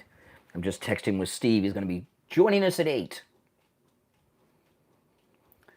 Now all of a sudden the Democrats want to tell you that crypto is a crime. That's their new thing. Move on. Now again, if you're new, make sure that you subscribe, all right? Okay. We'll be back in less than 2 minutes. Very exciting. What a day. Does not get better than this. It really doesn't. Okay.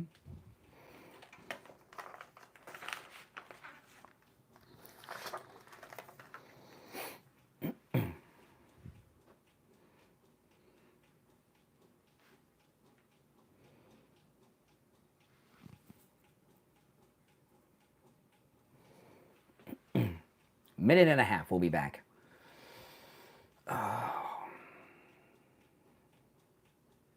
No, that guy called from Ukraine. I checked. It tells me.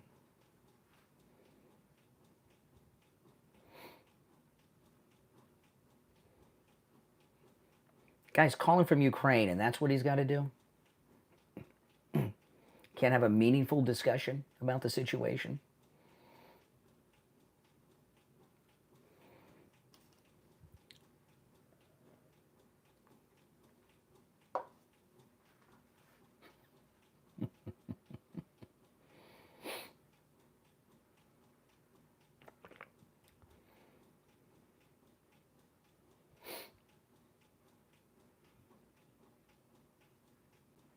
Okay, here we go. 30 seconds.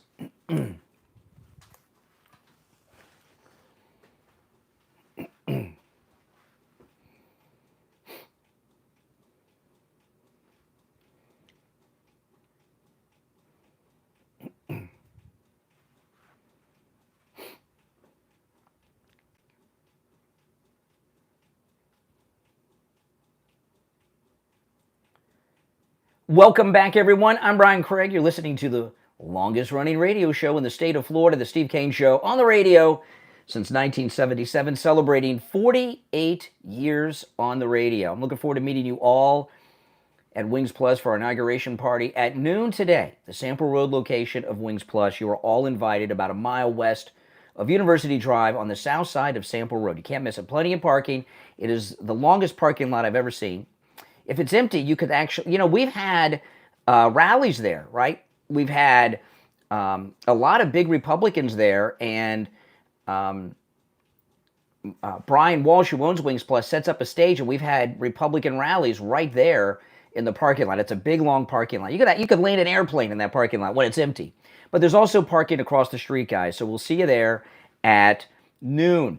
All right, so I want to share this with you because this is really frightening.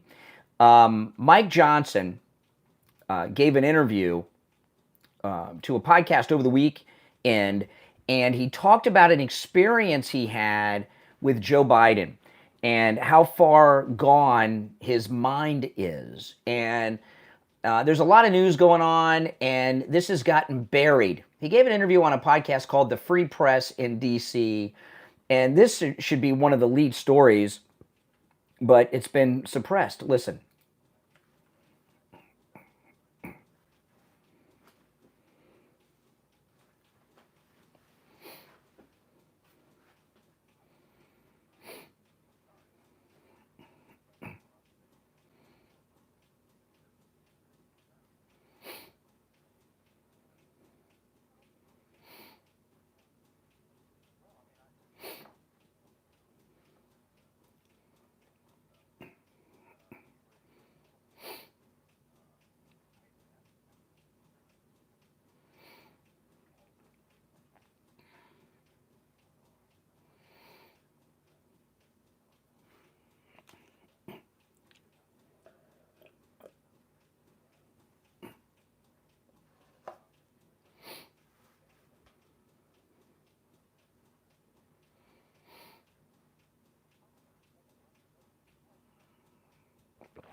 Okay.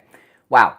All right. So that's huge. And while that's circulated online over the weekend, it has really been suppressed by the media. The mainstream media have not been sharing that.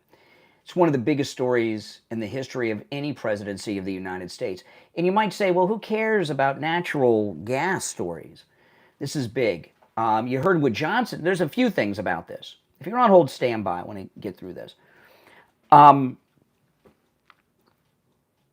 of the things that Johnson said, the speaker, that means they got to buy natural gas from Putin. So Putin's making money and we're feeding the Russian war machine while we have this proxy war going over there with Ukraine and Russia, which is insane. But he didn't know what he signed. So you got to ask yourself, who wanted to do that? And why did they do it? Whoever did it for a profit reason. Someone made money off of that. But how many other orders have been given that he didn't sign? How many other things did he sign and thought he was signing something else or didn't know he was signing anything at all? Or maybe somebody just signed it for him. If you want to bring down the lawfare people, this is how you do it. You know, I hope Pam Bondi gets all over this and investigates all of this. You know, if someone signed a military authorization that resulted in military action where people were killed, that's illegal. And whoever did that, not just committed treason, but also murder, who knows how many times over, in a military strike. If you want to bring down the lawfare people, this is where you start. That's some scary, scary stuff. Who's been running the country the last 4 years? And it's not a joke. A lot of people laugh. Oh, it's not funny.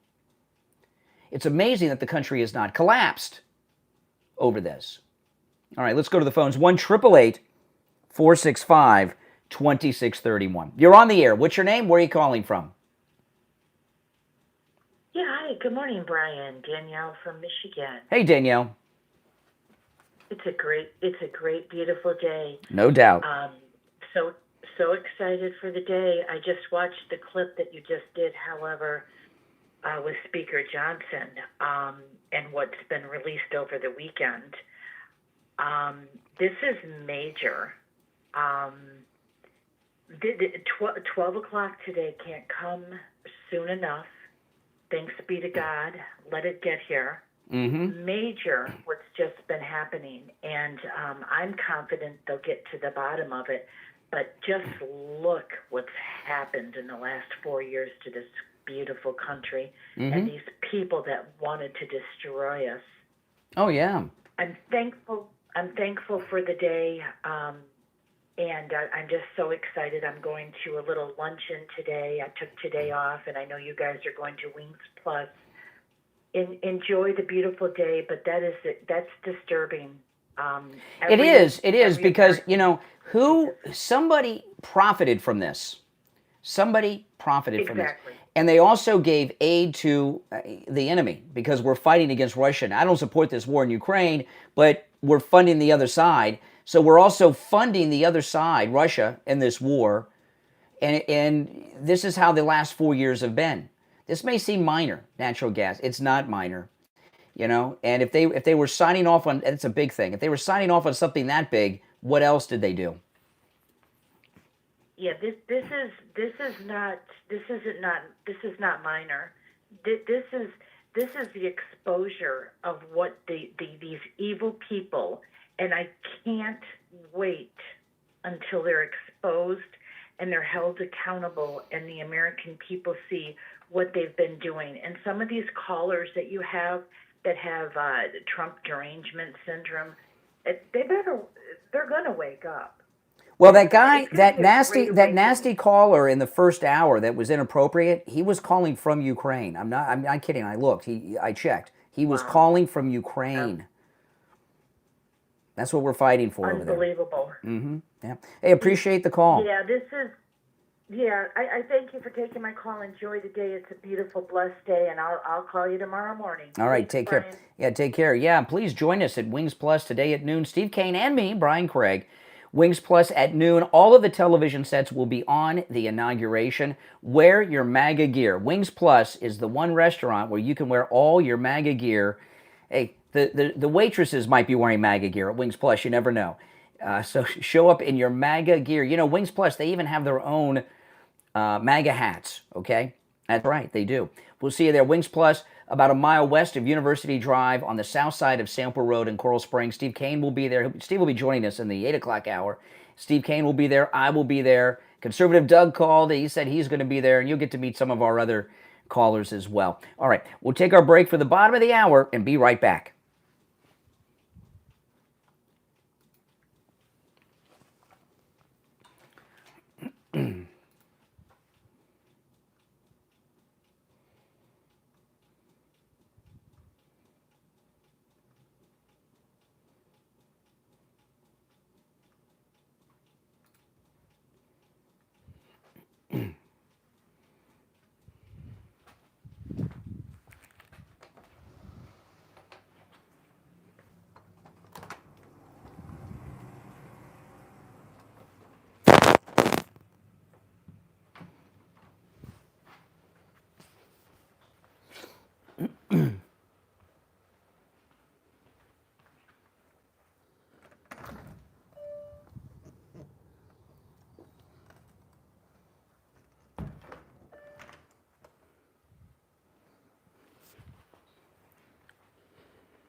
This is Pepsi, guys. Let me show everybody Pepsi. Hold on. This is Pepsi, one of our rescue kits. How big they've gotten? Hey, Pepsi. Isn't he cute? Yeah, he's the baby. He's most definitely the baby.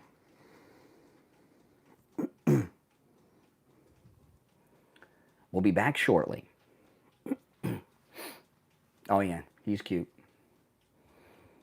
His brother is Coca-Cola. He's around somewhere. Pepsi and Coca-Cola. Yeah, those were the two. He's one of the ones they were abandoned out on the side of the road. And someone my brother-in-law knows saw them and grabbed them, and we got them. They were a month old.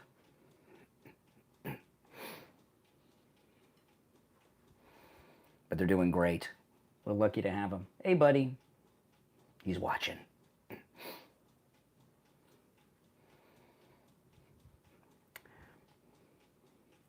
Okay, we'll be back in about 2 minutes. 3 minutes. 3 minutes, we'll be back live on the air. I'm going to go through some of the sound bites from the rally. Yeah, all three of our cats are rescued. Yeah, when Pepsi and Coca-Cola, when we first got them, we had to feed them with a bottle. So we had to get the kitten formula. There's a baby formula version of kitten formula, and feed them with a bottle, little tiny bottles. They were so little. Never done that before. He's the baby. Coca-Cola, he's bigger.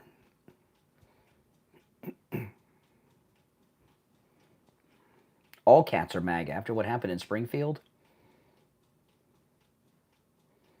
Oh, and our other rescue cat, Luna, she's older, right? We've had her, she's like 2. She loves those guys. She has taken over the mother role for sure. She is their mother. She treats them like she gave birth to them. I'm allergic to cats, so no more, no more. I just showed Pepsi. I don't bring them around too much when I'm on the air because then they're going to want to crawl on everything. No, our dog passed away. Both of our dogs. They're very old.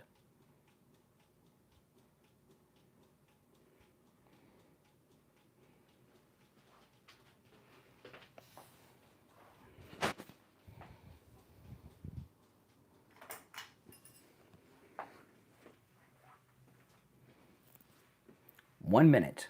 We'll be back. Yeah, we'll be back in just a minute. Because the radio, I'm not at the radio station. The commercials are being played up at the radio station. And sometimes I take a break to rest my voice. Between all the YouTube videos I make, the radio show, my podcast, I talk a lot. I told you, my mouth gets more work than a street walking prostitute.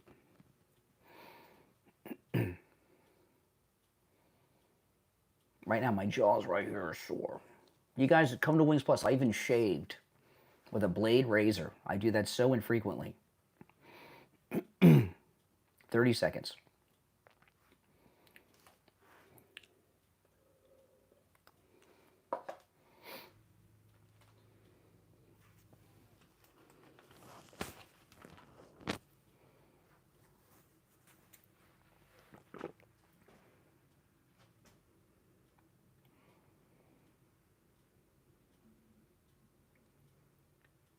Welcome back, everyone. I'm Brian Craig. You're listening to Florida's longest running radio show, The Steve Kane Show, on the radio since 1977, celebrating 48 years on the radio. All right. You're on the air. What's your name? Where are you calling from? Good morning, Brian. This is Lenny from Coconut Creek, Florida. Hey, Lenny. What's on your mind? Well, I just, fortunately, my wife and I are off today from work, so we'll be able to,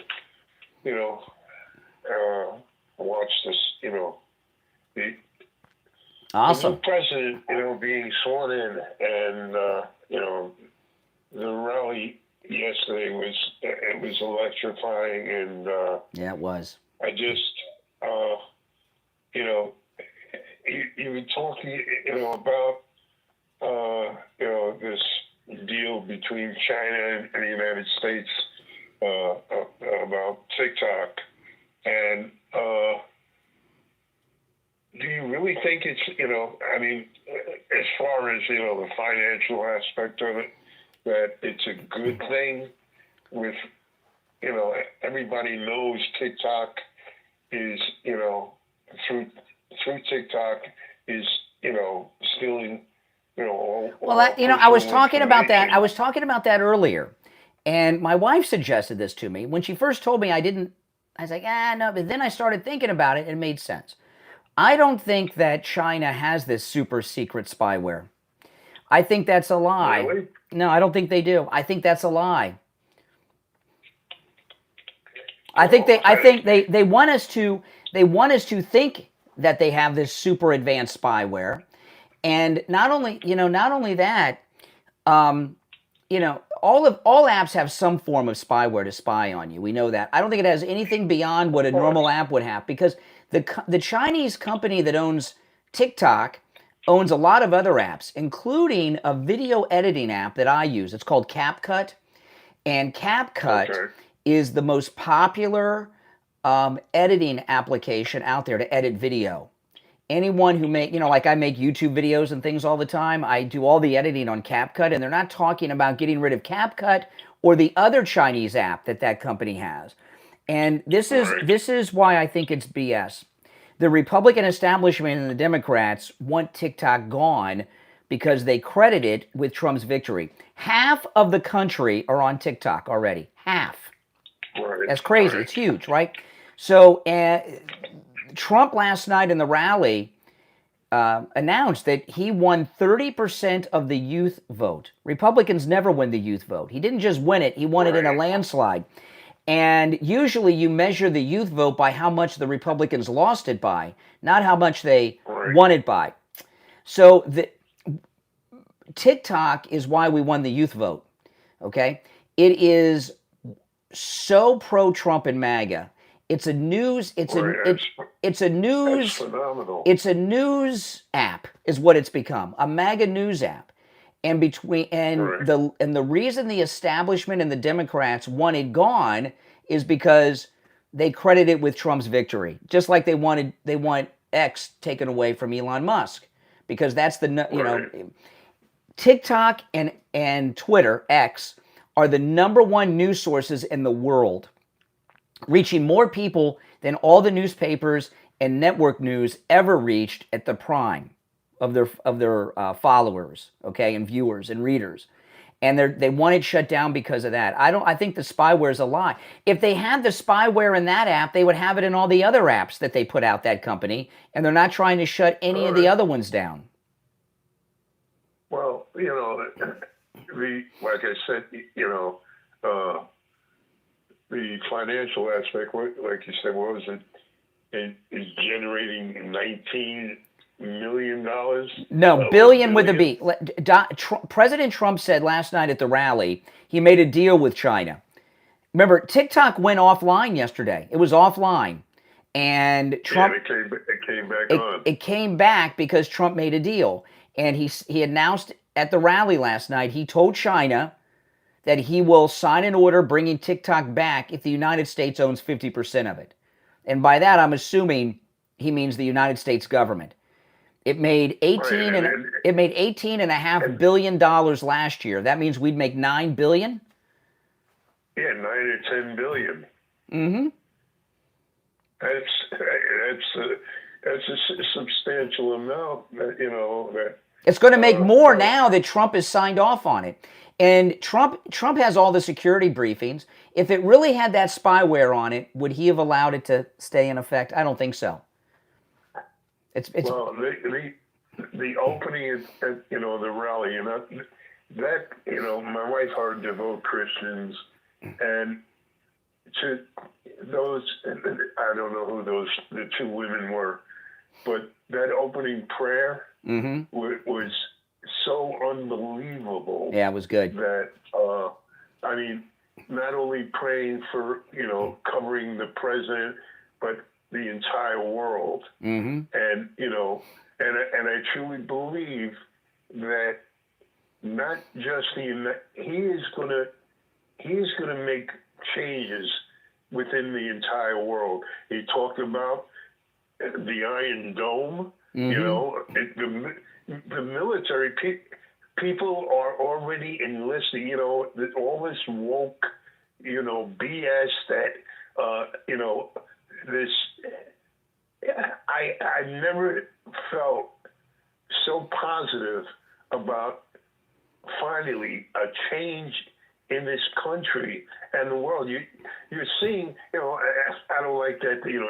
Everybody's now, that turned their backs on him or has been against him is now kissing his ring. But you know what? People, I want to see what's going to happen because he made a decision on the first day. They released the 3 of the hostages. The only thing that is upsetting to me is that all this is being done in stages, and I don't know the exact number on the prisoners that are being released back.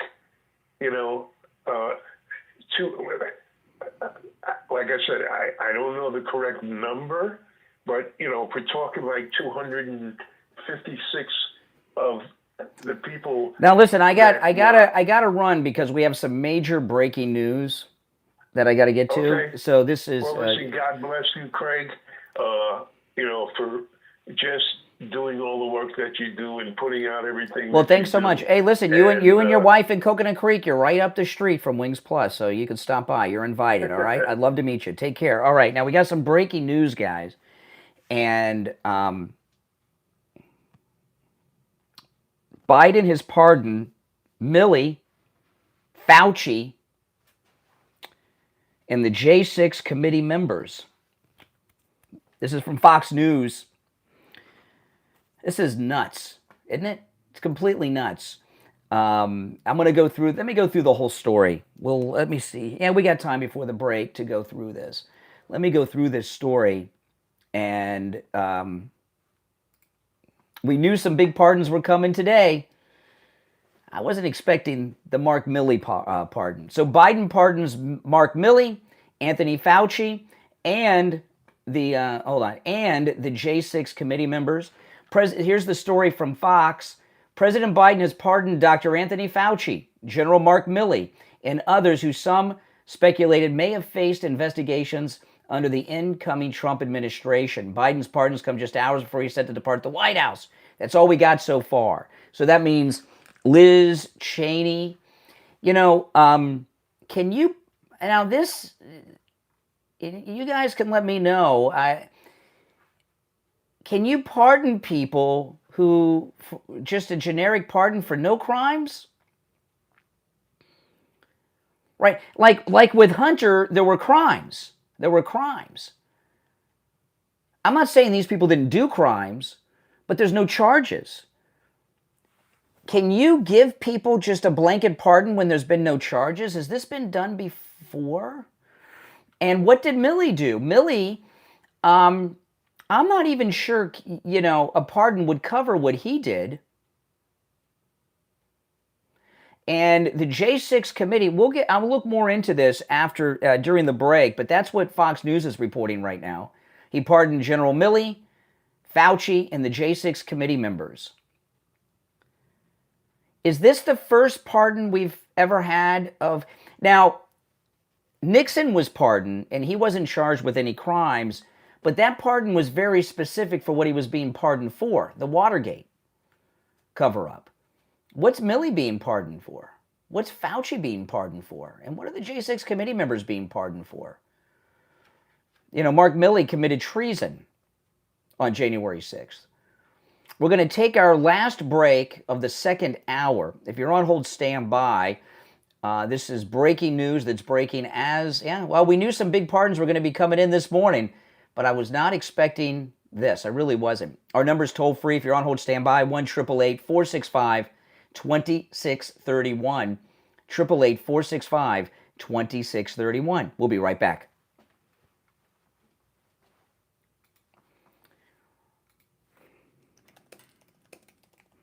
Let me see if we get any.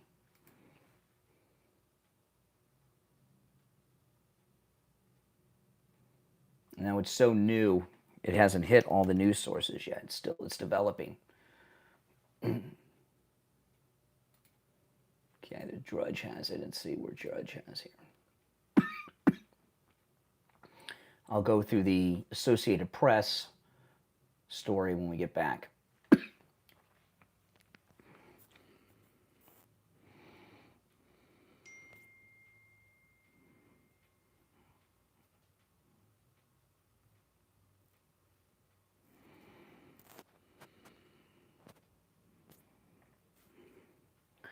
Let's see if they have any more information.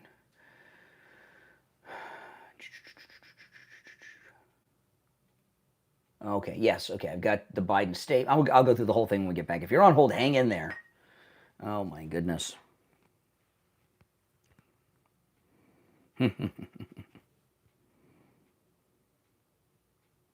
Unbelievable. We knew some big ones were coming. These are so big, he didn't want to have to deal with them at all, so he did them right here at the end. Presidents can pardon any federal crime, including treason, yes. They can pardon any federal crime.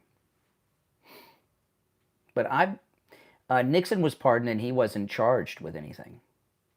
If it's a federal murder case, any federal crime, yeah, even murder. If it's federal, it's federal. They can't pardon for local law crimes, only federal.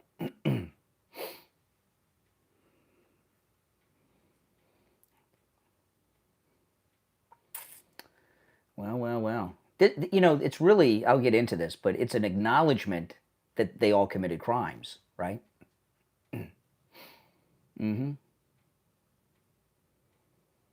But let's see if he knows what he signed or even signed it himself. They also have to accept the pardons.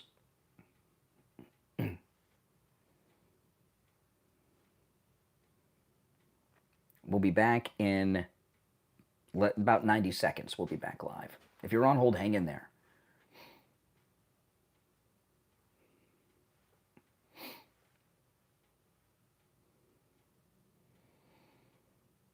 Oh, this is great.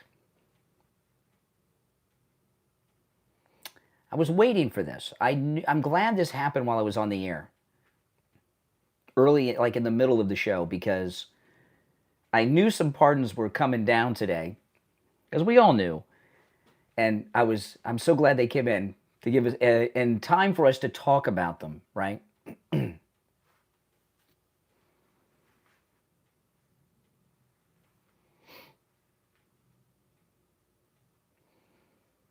We'll be back in less than a minute. Stand by. If you're new to the program, make sure you subscribe. And if you're already subscribed, do me the favor of liking the video. Click that notification bell if you don't mind. All that helps. Okay, 30 seconds.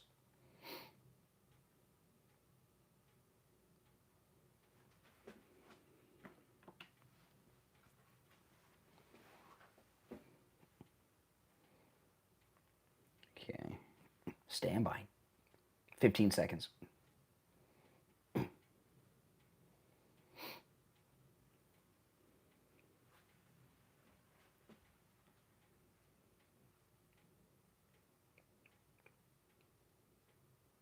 Welcome back, everyone. I'm Brian Craig. You're listening to The Steve Kane Show, Florida's longest-running radio show. If you're on hold, hang in there. We got some breaking news. This is from Associated Press. We got a little more information from the AP. Biden has pardoned Dr. Fauci, General Milley, and the J6 committee. This is the Associated Press. President Joe Biden has pardoned Dr. Anthony Fauci, retired General Mark Milley, and members of the House committee that investigated the January 6th attack on the Capitol, using the extraordinary powers of his office in his final hours to guard against potential revenge by the incoming Trump administration. So here we have an admission from Biden that these people did crimes. There's a statement released from Biden on the pardons. Quote, this is from Biden, quote, "The issuance of these pardons should not be mistaken as an acknowledgement that any individual engaged in any wrongdoing, nor should acceptance be misconstrued as an admission of guilt for any offense," Biden said in a statement. "Our nation owes these public servants a debt of gratitude for their tireless commitment to our country," unquote. So, yeah. Now, you know, the thing about this, Biden, did he pardon their staff? You know, the J6 committee destroyed evidence. They, you know, so Liz Cheney and all these people, they've left their staff hanging out there to dry. So they should get Pam Bondi on speed dial and ready to spill their guts about what they did and make a deal. Oh, this is, I'm so glad that Biden did this now, because I knew pardons were coming today, big ones. We all knew.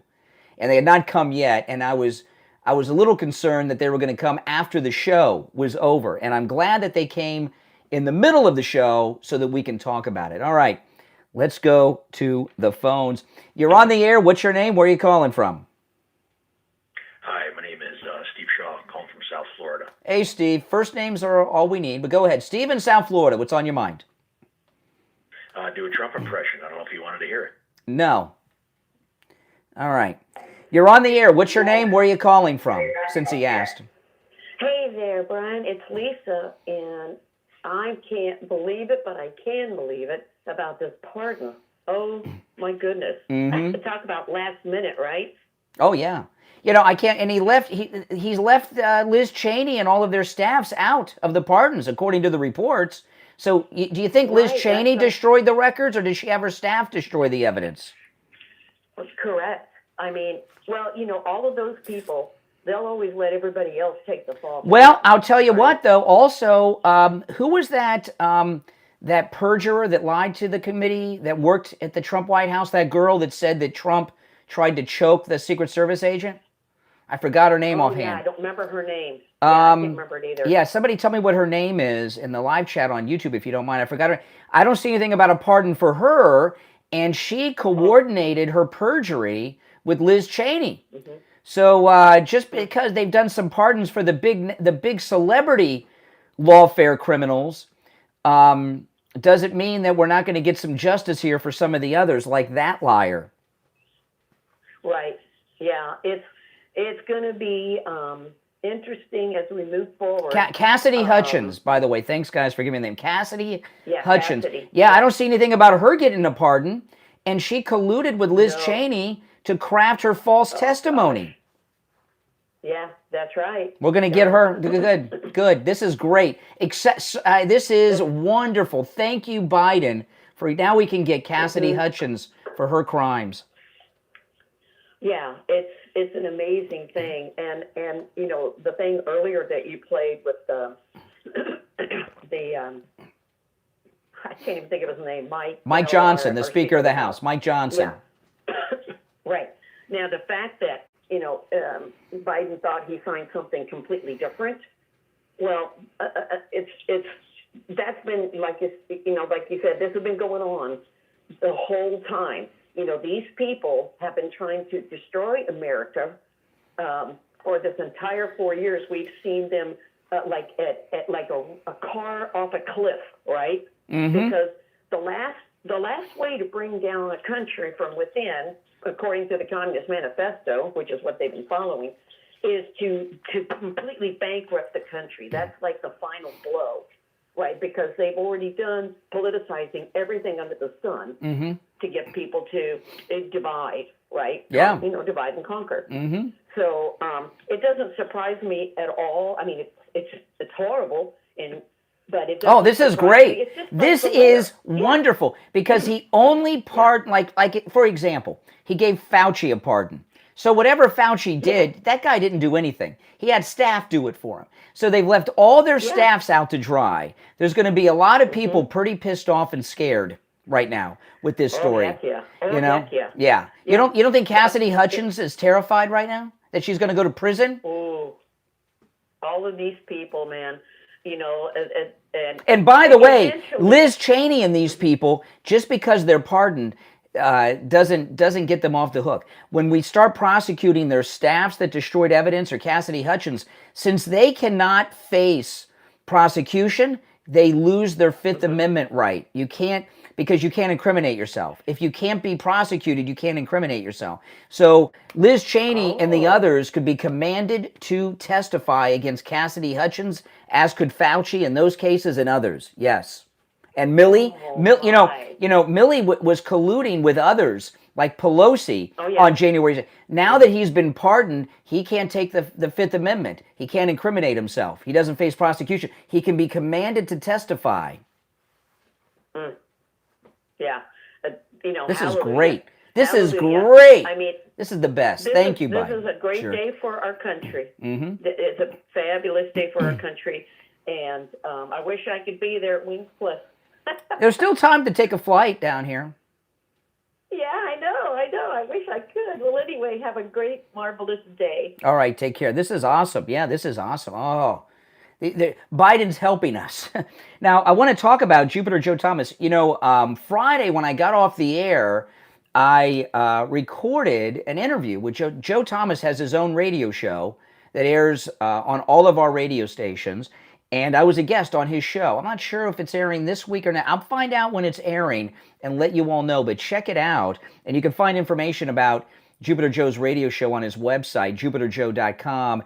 And you can hear me as a guest. It's nice to be a guest. It's a lot less stressful being a guest than hosting the show. But give him a call and talk to him about how he could turn your money into guaranteed income for the rest of your life.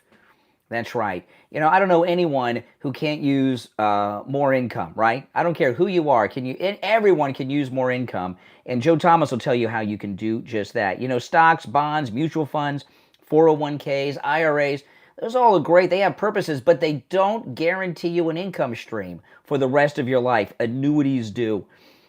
Joe Thomas is offering a free consultation. And after that free consultation, he'll put together a custom proposal just for you. You can take advantage of this no matter where you're located in the United States. Give him a call and set up your free consultation. Because if you can't, you can do it in person or on the phone. 561-743-0999. 561-743-0999. You can also get his phone number on his website, jupiterjoe.com. That's jupiterjoe.com.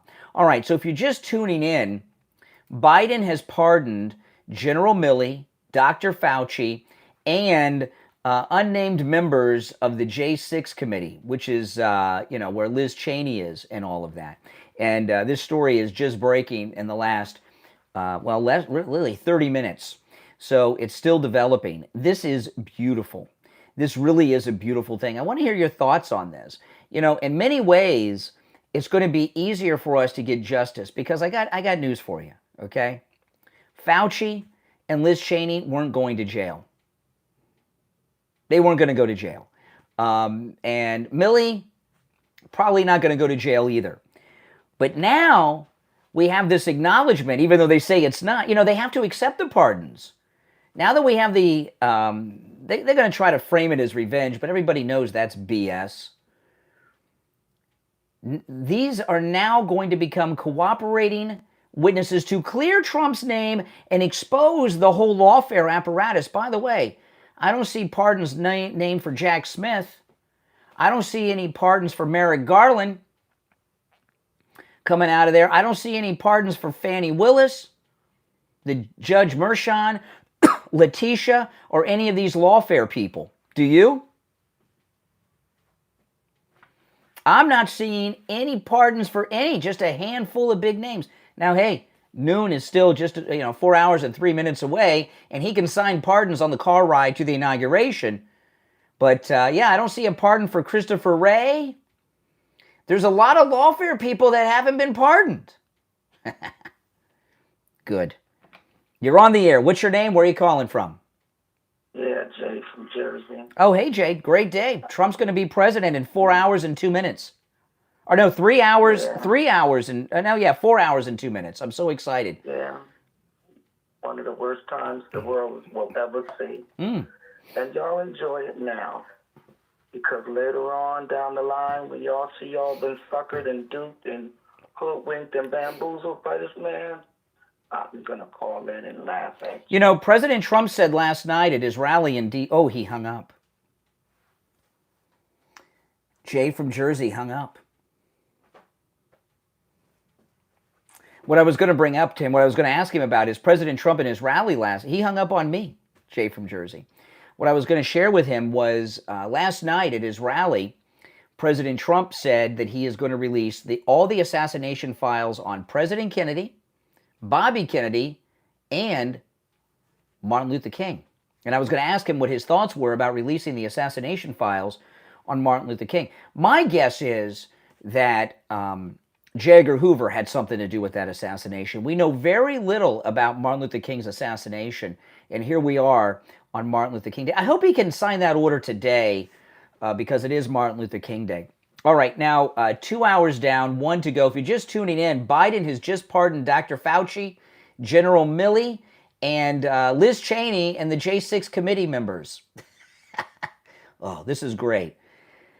2 hours down, 1 to go. My name is Brian Craig. You're listening to the Steve Kane Show. Steve will be joining us in the next hour. You're all invited to join us at our Trump inauguration watch party today at noon at Wings Plus, the Sample Road location in Coral Springs, about a mile west of University Drive on the south side of Sample Road in Coral Springs. Plenty of parking. You can also park across the street. All right. We'll take our break for the top of the hour. Come back with your calls, Steve Kane, and much more after this.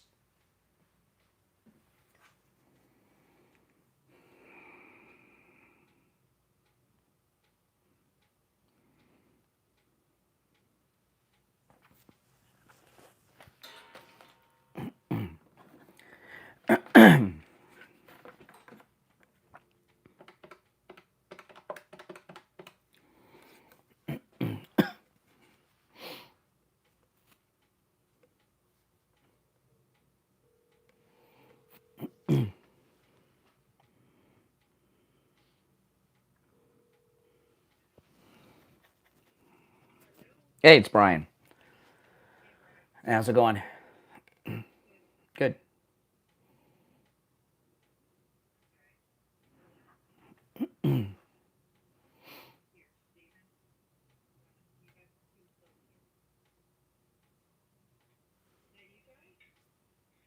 Yeah, I can hear you.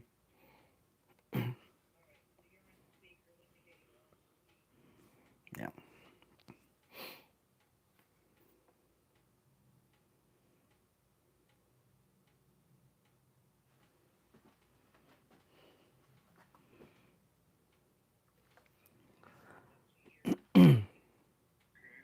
You there? We got about 2 minutes. Oh, so did you see the news?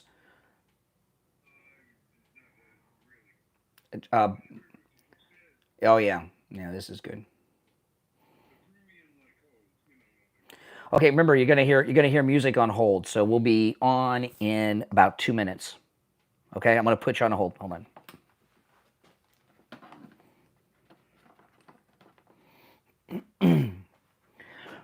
This is great.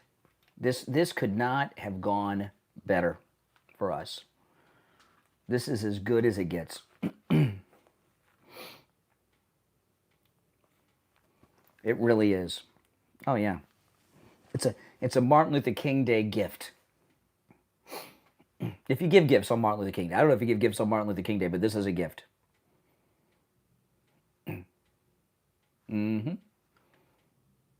I mean, it's breaking. It's all over the place.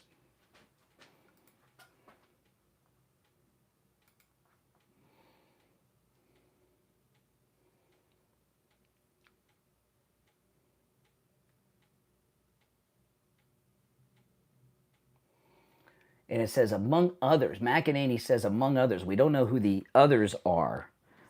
We'll be back in about a minute and 45 seconds.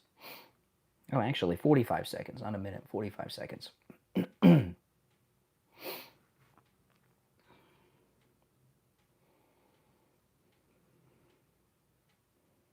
This is awesome.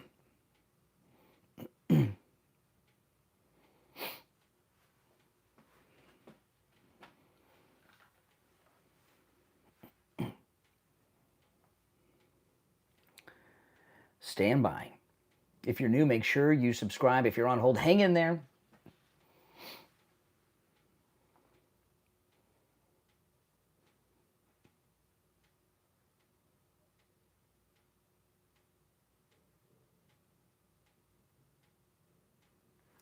Welcome back, everyone. I'm Brian. You're listening to Florida's longest running radio show, The Steve Kane Show, on the radio since 1977.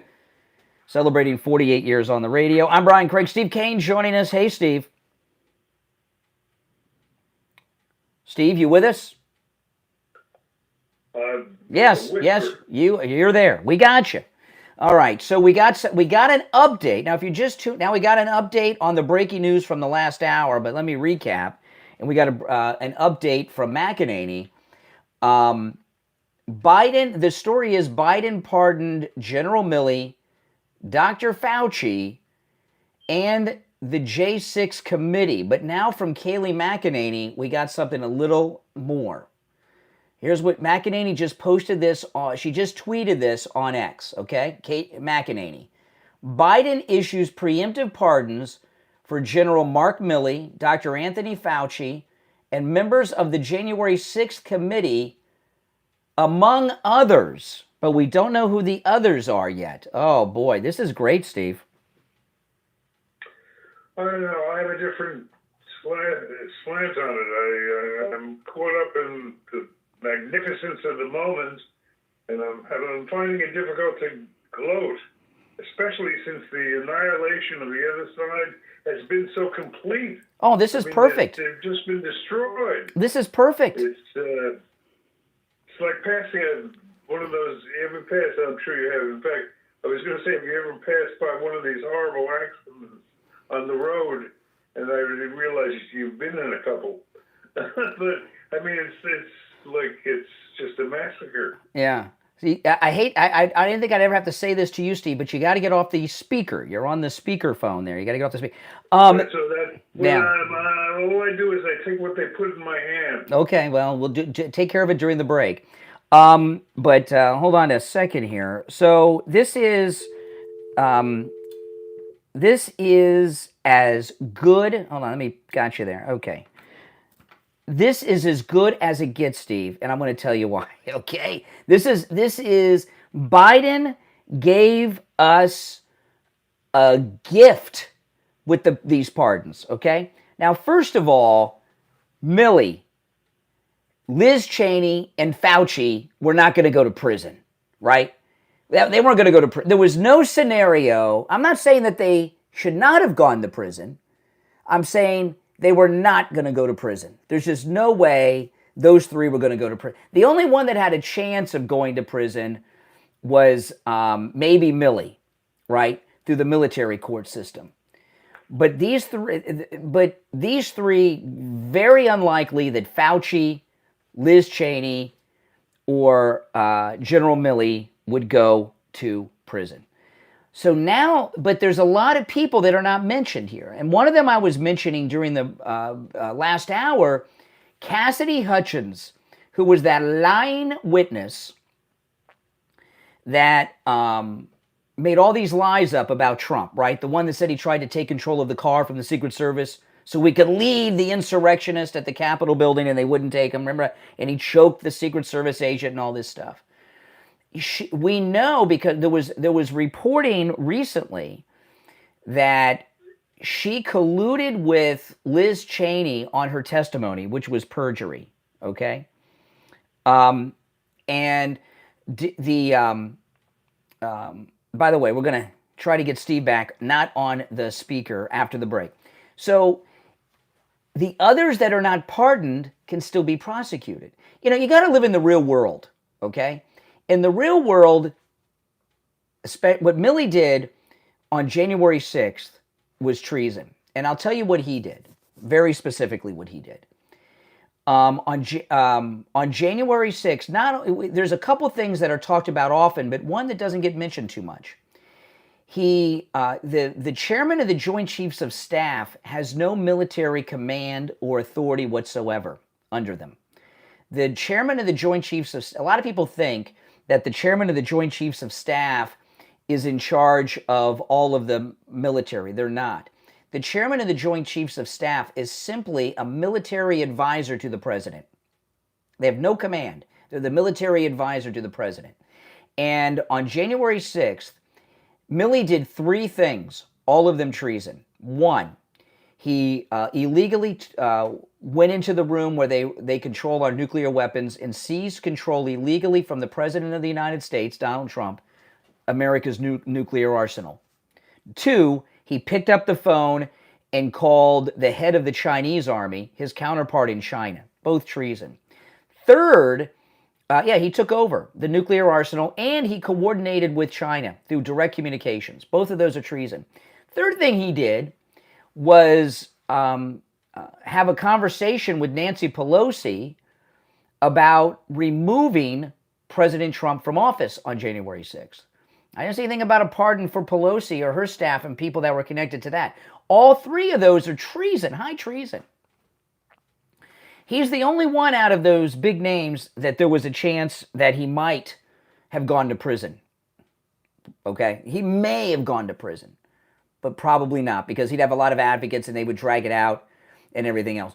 Who knows? You know, the famous leftists don't go to prison, only Republicans. Okay? So that's some hardcore stuff that he did. But what's more important in the scheme of things? These people, and I'm not saying none of them should go to prison. Please don't misunderstand what I'm saying. What's more important to you? That they go to prison, or that the historical record of the United States is corrected?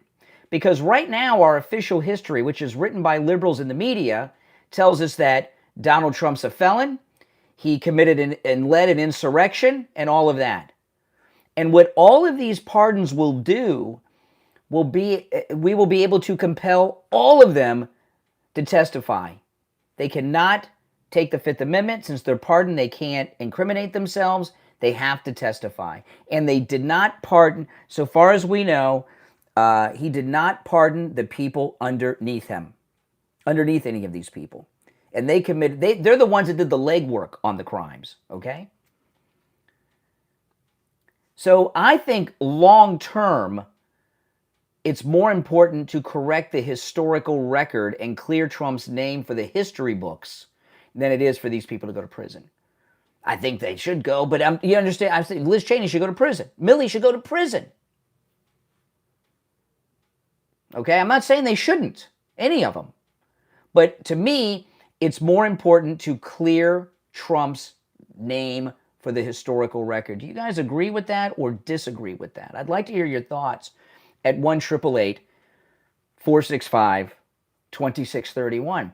And so far as this lawfare, now again, he could sign pardons on his way to the inauguration today. So this may not be the end of the pardons. And we're going to monitor this during the program today. We'll get Steve back after the break, by the way. There may be more pardons, but he's going to have to pardon 1,000 people to get to these lawfare people. You know, I'll tell you, somebody else we're not seeing on the list. The Homeland Security Secretary, Mayorkas, who's overseeing this invasion USA that's going on. I don't see him on the pardon list. Why'd Mayorkas do this? He's getting something out of this invasion, right? What Merrick Garland did and the people in his office did, criminal lawfare. They were coordinating with these other prosecutors, Letitia, Bragg, Fannie, right? They were all coordinating. These are all crimes. I don't see any of them on the pardon list. And even if the big names are on the pardon list, are their staffs? And the staffs are the ones that actually do the work. They get the order to do it from their boss, and then the staff carry it out. So they committed crimes too. So no, this is very good. You know, we can't change the pardons happen. All you can do is look at them and see how we can use the pardons to our advantage. All right. I'd like to hear your thoughts on all of this. Our number is toll-free, 1-888-465-2631. 888-465-2631. It's a toll-free call no matter where you are listening to us from. Hey, we got a call from Ukraine this morning. A perv and a creep, but still, he called us from Ukraine on our number, 888-465-2631. We'll be right back.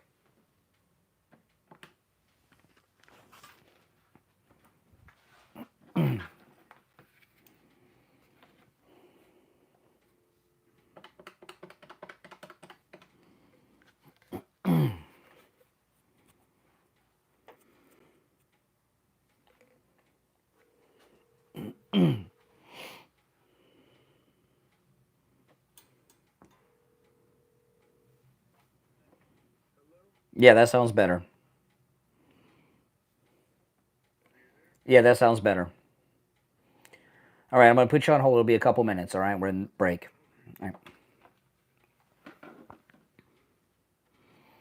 Oh, if you're on hold, hang in there. I mean, what would you give the odds? We got 2 minutes. We'll be back in 2 minutes. What would you give as the odds that any of those big names would have gone to jail?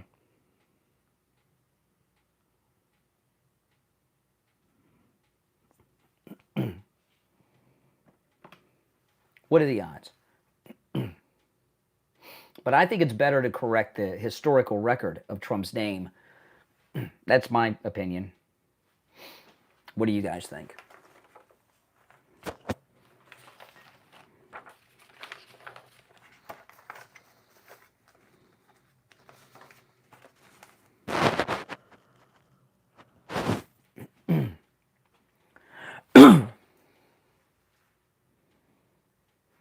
Well, let me see if there's been any updates.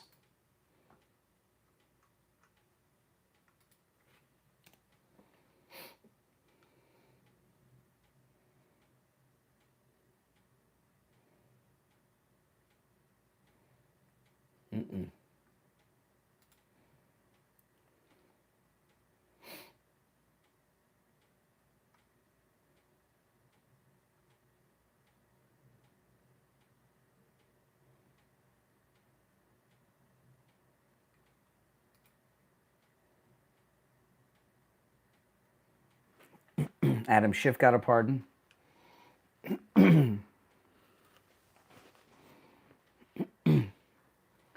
A sitting United States Senator just got a pardon. Think about that. Okay, stand by. 20 seconds.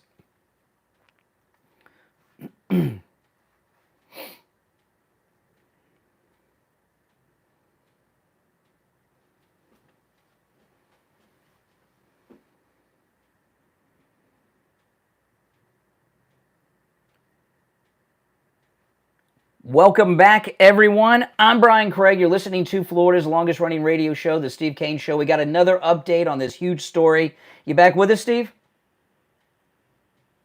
Steve, you back with us? All right. Once, twice. All right. I'm going to have to... let me try one last time, then we'll go back to our other calls, and I'll give you the updates. All right. Hold on. All right. Steve, you back with us? Yes, I think so. Okay. You sound perfect. Great. We got it fixed now. Great. Well, We got an update. Take this in a different direction because I've got something bothering me and I'd like to bounce it off you. Okay, I got an Is that update. doable? Is it on the pardons? It's yes, absolutely. Okay. I just let me give the update and then take. We got it. Okay, so we got an update on the list. Biden has just issued a bunch of pardons. Dr. Fauci got a pardon. General Milley got a pardon. The entire J6 committee got a pardon, which includes Liz Cheney, Benny Thompson, Adam Schiff, Jamie Raskin, and others. So a sitting United States Senator, Adam Schiff, has also gotten a pardon. So that's the update. All right, Steve, go ahead. I don't understand. I've been following this thing heavy duty straight through. And what I don't understand is why you, and make it personal rather than generic, why it is that so many people who support our commander-in-chief are not following his instructions. I hear him saying very clearly that he's finished. He doesn't want to dwell on the past. He doesn't want to go into the past.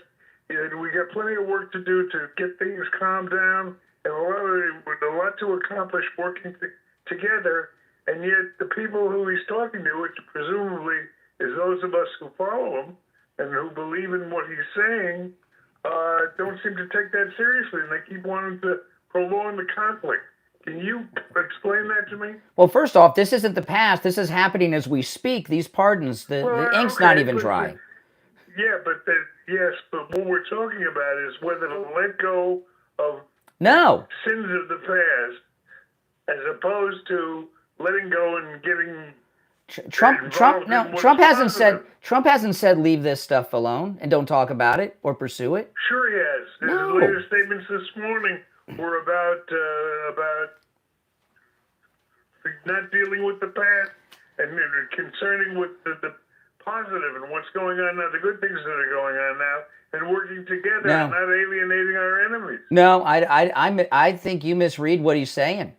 I think when he talks about the past, I think he's talking about the last election. Forget about that. That's over, and I'm here now. I think that's what he's talking about. I don't think he's talking about these criminals. Steve, the reason this is important, when we were working out your situation, you missed this.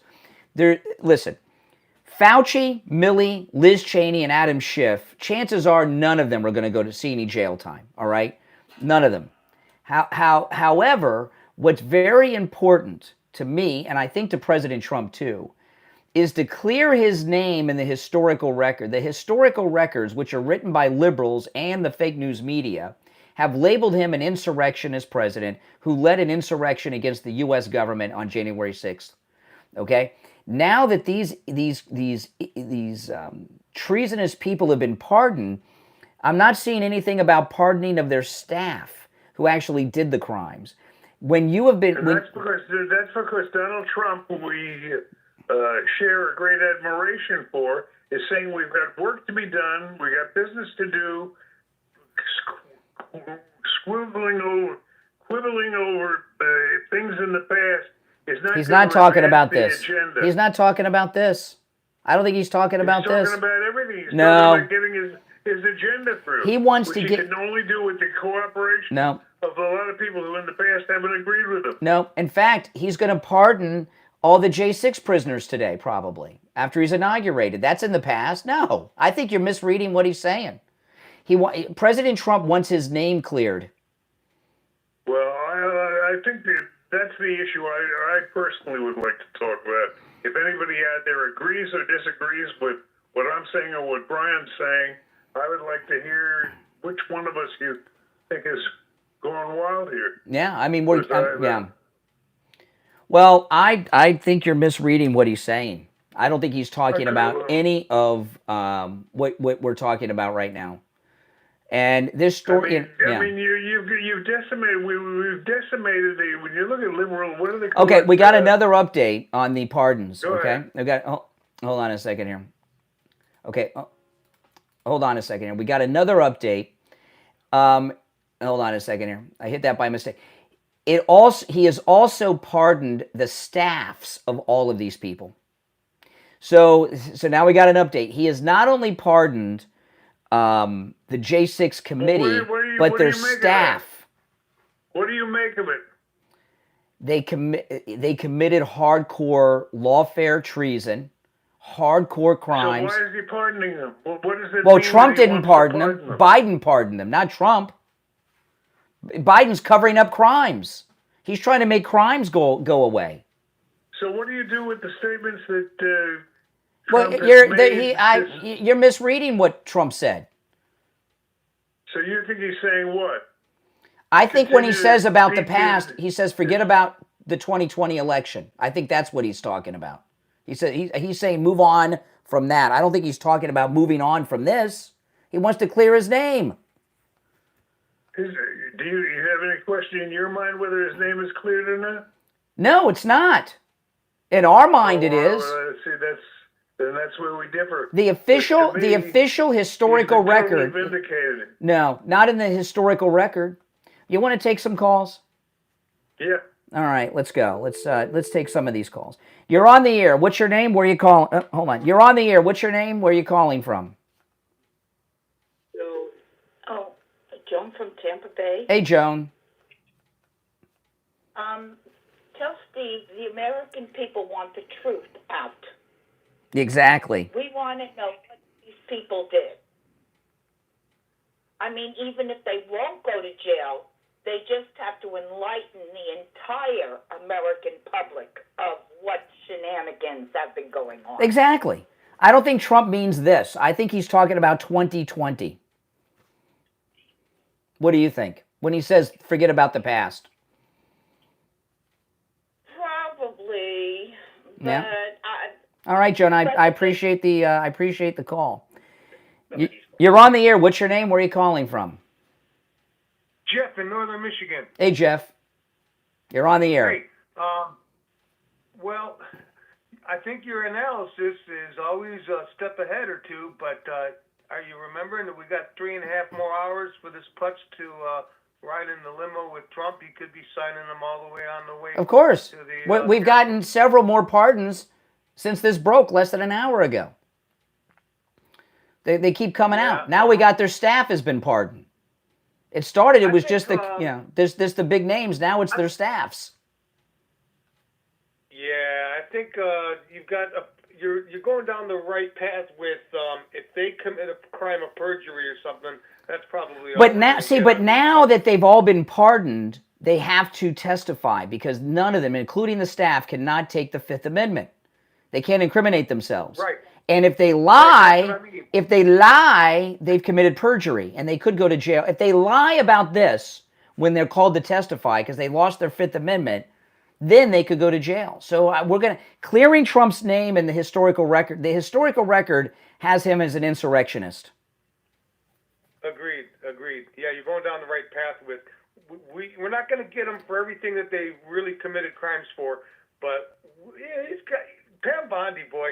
Oh boy, this is great. Morning. This is great. It doesn't mean just because they're pardoned doesn't mean they can't be commanded to testify when Pam Bondi looks into it. Well, I think Steve is off base. I think when Trump says move on, don't look at the past. He's talking about the last election. Because he's got a ride to the White. Are they doing it in the Capitol or the White House now? The Capitol. Last we heard. All right, let's take another call here. You're on the air. What's your name? Where are you calling from? Brian from Deerfield. Hey, Brian.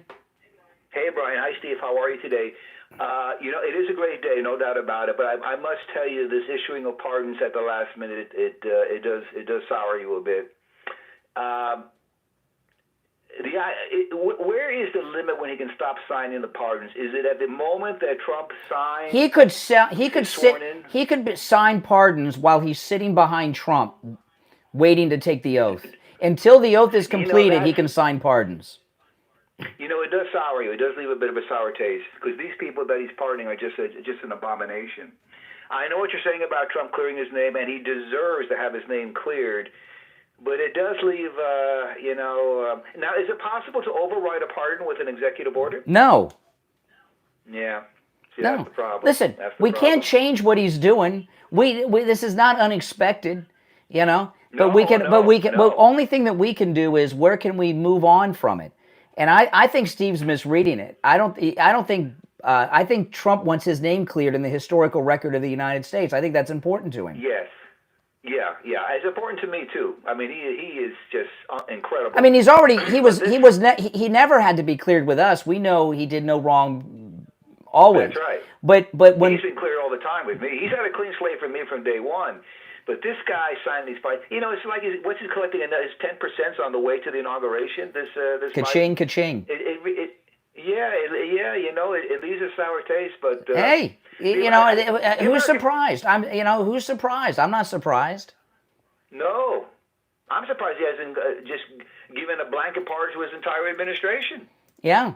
Everybody above and the people in the media who covered up for this guy. Yeah. So now we have. Biden's pardons also applies to a litany of people involved in the J6 Select Committee investigation. Okay. So it is expanded to their staffs. So this is a great admission. All right, I appreciate the call. We're gonna take our break for the bottom of the hour. I'm Brian. You're listening to the Steve Kane Show. If you're on hold, hang in there. Our number is 1-888-465-2631. Remember, you're all invited to come meet Steve Kane and me, Brian Craig, at Wings Plus. We'll be there for our Trump inauguration watch party at Wings Plus, the Sample Road location in Coral Springs. Remember, Wings Plus is located about 1 mile west of University Drive on the south side of Sample Road. There's plenty of parking. It's a very big, long parking lot. You can also park across the street. All right? That's high noon today. Wings Plus, the Sample Road location. We'll see you there. I'm Brian. It's the Steve Kane Show. We'll be right back.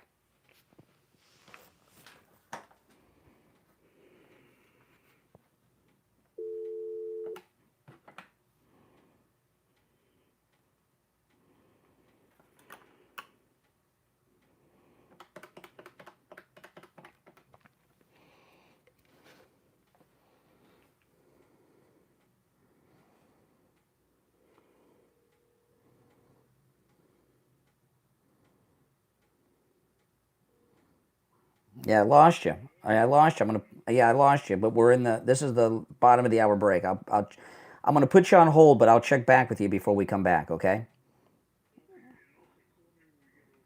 Why? Well, I got time. What's up?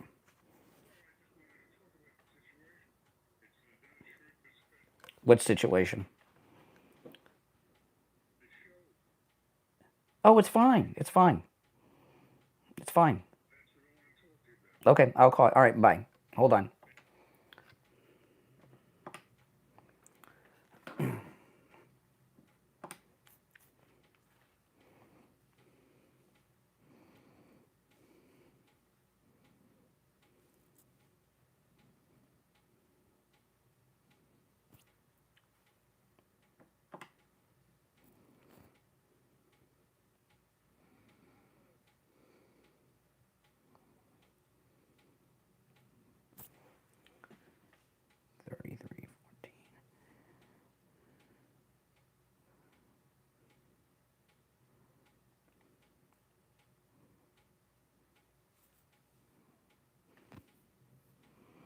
We'll be back in 3 minutes.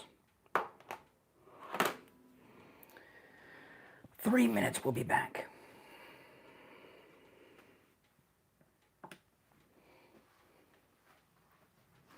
Let me see if there's anything new.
Back in about 90 seconds.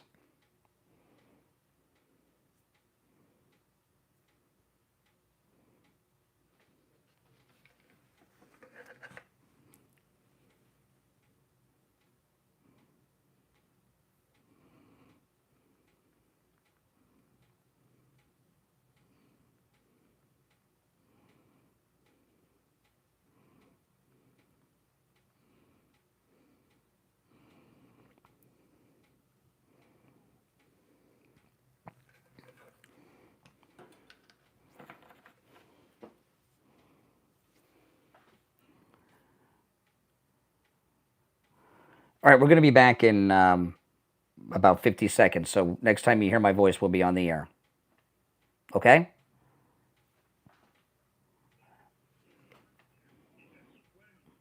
And about 30 seconds. Next time you hear me, we'll be on the air. Hold on.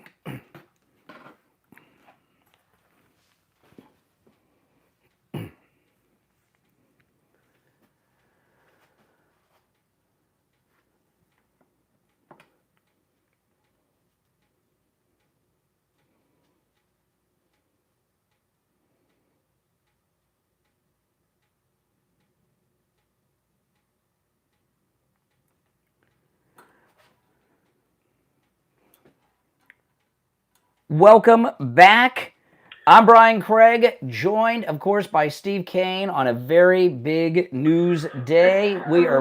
You back with us, Steve? Steve, you're back with us. I got to hear you. I can hear you barely. All right. Well, I got you. So this is a big news day. I mean, now the pardons are extending to the entire J6. This may be the largest blanket pardons in history, because how many people are on the staff of the J6 committee? It's got to be like hundreds of people. And what do you think is the significance of it? I told you, we're going to clear, it's an admission on their part of their crimes. That's number one, right? You're telling me that's what, if I ask them, that's what they tell me? What, you expect Liz Cheney to confess? I'm very confused where you're coming from on this today. I don't get it. I would agree with you. That's the first thing you said. I really agree with you. You're very confused. What am I confused about? Do you want to take some calls? We got a full board. Let's take calls. All right, now I want to remind you all this before we go to the calls. All of you are invited to come meet Steve and me today at Wings Plus for our Trump inauguration party. I've got a doctor's appointment after the show, and that I'm going to at 10, and then I'm going to go from the doctor's appointment to Wings Plus. So I'll be there before noon. Because I'm going to get there between 11 and 12. Yeah. And I may be leaving a little early, but I'll be there about. Well, you want to. I'll be there between 11 and 12 too. Exactly what time, I don't know, because I got a doctor's appointment right after the show. I made the appointment and I kind of forgot about the doctor's appointment. I mean, I forgot about the event and the doctor's appointment. They were both made at the same day. But I will be there, and I'll be there early, and you're all invited. And Wings Plus... Be there or be square. That's right. Wings Plus is about a mile west of University Drive on the south side of Sample Road in Coral Springs. There's lots of parking. You can also park across the street. But the parking lot is as long as an airport runway. You know, it's the longest parking lot. You could actually land a plane there if there were not cars in the parking lot. No, these pardons are great. This is a gift in so many ways. All right, Steve, I'm going to try to take these calls. If I lose you, I'll call you back during the next break. But let's go. You're on the air. You're on the air. What's your name? Where are you calling from? Nope. You're on the air. What's your name? Where are you calling from? I'm losing everybody now. Hold on. All right, let me try this one. You're on the air. What's your name? Where are you calling from? Hey, good morning, Brian. Hey, what's your name? Tom, hey, Tom. Hey, Tom, Florida. Hey, Brian, do you think that Trump should pardon every single one of the January 6th individuals that were at the Capitol that day? I don't know if he should No, there's some Antifa there, some federal agents that were doing some crimes. There was that cop that shot Ashley Babbitt. Yeah, well, yeah, she was also trying to enter into. No, she was trying to stop things. Chamber of Commerce, and if she got in, who would have known what would have happened? So basically, anybody who assaulted a police officer or anybody like that, they're all Antifa, right? No. In fact, Vice President J.D. Vance said that if somebody assaulted a police officer, they would not receive a pardon. Thank you. All right, I agree. All right, thank you for agreeing with me on that. And also too, it's like, you think Trump's going to go after these people and prosecute them? You can't go after them now. No, presidents don't prosecute people. Okay, well, I mean, that's just another don't forget, like, part of when the system. Hillary's emails were going to arrest her, and nothing happened. You're babbling. Presidents don't arrest people. I'm not babbling. Presidents don't charge people. Okay. Presidents don't try people. Okay, regardless if he gives the order. They don't give orders to do that. They don't have the authority to give orders. They don't give orders to do that? No, they don't have that authority. Okay. Sorry. So I know you haven't gotten the talking points yet from MSNBC, so you don't know what to say. No. I'm with Dave Chappelle. What do you mean you're with Dave Chappelle? Okay, all right. Yeah. You're on the air. What's your name? Where are you calling from? Once, twice. All right. You're on the air. What's your name? Where are you calling from? Oh, boy. This is one of those days, guys. The Trump derangement syndrome sufferers are at full swing here. All right. You're on the air. What's your name? Where are you calling from? You're on the air. Once, twice. What we're getting, guys, is just to let you know what's going on here. We're getting a stream of Democrats that are in a complete panic, which I understand. You're on the air. What's your name? Where are you calling from? This is Mello from Orlando. How you doing, Brian? All right, Orlando. Hey, listen, man. The scary thing to me is this guy going to pardon that murderer who shot Ashley Babbitt in the Capitol? No. I have a feeling that's coming too. That would be a shame. I haven't seen him on the list yet. I wouldn't be surprised. Listen, we can't control what Biden. We can't control what Biden does. He can pardon up until Trump is sworn in. So he's going. So he's going to do what he does. Hey, Brian, on an up note, man, on a high note, did you see last night when the Village people sang in front of Trump on stage? I did. I kind of like when they play the recording from '77 better, but it was pretty cool. Dude, that was so great. Yeah, the older guy singing in front of him, he was dancing up there. Man, well, there were only two original Village people: the cop and the army guy. The cop and the army guy. The other ones were not the originals. The Indian guy doing the YMCA thing. That was great. It was right next to Trump. It was good. I liked watching Trump dance with them, but I think Trump was a little disappointed when he met them because he made a comment about how they were larger than they used to be. He hadn't seen them in person in a while, and they didn't sound as good. That Uncle Sam guy he was talking about. That guy was at CPAC a couple of years ago. That's right. That's right. All right, listen. I appreciate the call. Take care, man. All right. You're on the air. What's your name? Where are you calling from? Vincent Wellington, how's it going, Brian? All right, Wellington. Yeah, it's pretty insane to see this guy just throwing pardons out like they're lures on a fishing rod. I can't believe that we're at this point, and it's this close to the inauguration of Trump, and this guy is still running scared like a cockroach or a mouse to hide the crimes that these people have done this entire time. What are we going to do? There's nothing we can do about it. I only get upset about things that I can control. I have no control over this. President Trump has no control over this. We can only take these disgusting pardons and see what we can do with them.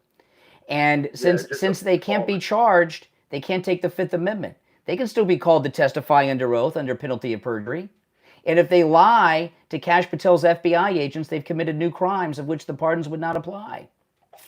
Right, yeah. Right? I mean, hopefully we get them in there with some committee one day on our own. But You know, that's all we can really hope for with that. I mean, I'm not depressed about it. I'm still happy Trump's walking into office, but, you know, these liberals, they're just going to scream and cry and yell no matter what we do. So, you know. Exactly. All right, I'm going to run, but appreciate the call. Yeah, this is awesome. You're on the air. What's your name? Where are you calling from? Hey, this is Rob from Knoxville. Hey, Rob. Hey, I want to know if Tom thinks that Michael Byrd ought to be prosecuted for shooting Ashley Babbitt. Well, the caller before you thinks that Byrd, he's the cop that shot Ashley Babbitt. He's expecting a pardon for him. I would not be surprised. That one would upset me. That one would upset me. That would upset me. She was a 14-year veteran. She was unarmed, and he shot her at close range in the neck. And anyway, that's all I have to say. Okay, I appreciate the call. Take care. You're on the air. What's your name? Hey, Brian, it's English Gary. How are you? Oh, English Gary. Long time no see. Yeah. Could I just, before I make my point, can I make a shameless plug to one of your sponsors? Of course. Dr. Richard Appleton. Myself and my wife, early 60s, I've got arthritis problems in my neck. He's worked wonders for me. My wife, early 60s, back problems. He's worked wonders for her. So I suggest to any of your listeners that have any ailments, get over and see him, because he will help you. Absolutely. Dr. Appleton does great work. All right, so what's on your mind, Gary?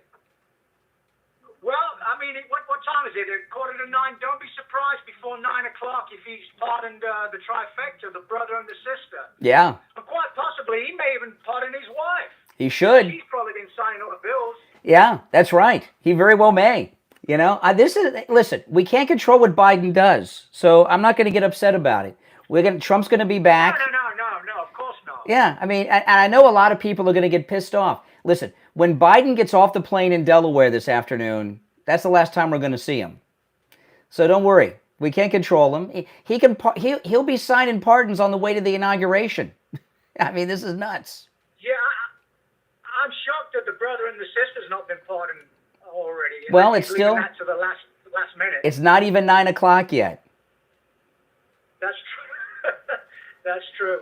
Well, I'll get off the phone. I'll look forward to seeing you guys over at Wings Plus, Brian. Absolutely. We'll be seeing you there. English Gary. And Gary goes with us on our cruises. All right, listen. We're going to take our last break and be right back.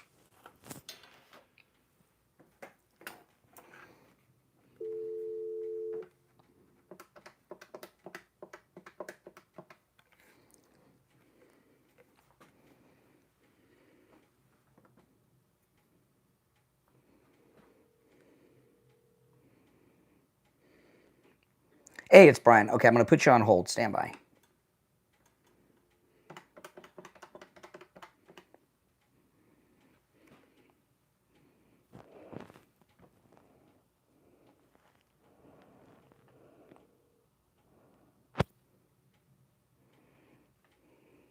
Hey, I don't know why we're having problems today, but I'm gonna get to you after the gold report. I'll put you back on, okay? Hold on.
Welcome back, everyone. It's time to check in with William Youngerman from the offices of William Youngerman Incorporated. William Youngerman, How are the metals starting the week off? Oh, metals are doing fine. Yesterday or Friday, we saw gold trade giving us a little bit of a buying opportunity, dropping $12.60, but remaining well above the $2,700, closing out the day at $2,702. Friday, we saw silver close at $30.31. Platinum was $9.38, and palladium was $9.35. Overnight, we've seen gold trade in a range of $26.83 on the low, all the way up to $27.13. It did dip down again below $2,700 earlier this morning, but right back up over $2,700 right now at $2,704. So we are finding that it's building some support above that $2,700 number, which could propel us to test the $2,785 all-time record high that we saw last year. That being said, we're still looking for new highs this year. $2,704 right now on gold, up $2. Silver down 21 cents at $30.10. Platinum down $1 at $9.37, and palladium down $17 at $918. And that's pretty much where we're starting off this very important day. Wow, this is all great news. I mean, this is crazy. What did you say gold's at right now? $2,704. Wow, that's amazing. Listen, William Youngerman opens up at 10 a.m. and remember, guys, everything at William Youngerman's all the metals are available for immediate delivery, which means you walk in and you walk out with the metals in hand. Give him a call. His number is toll free, 1-800-327-5010.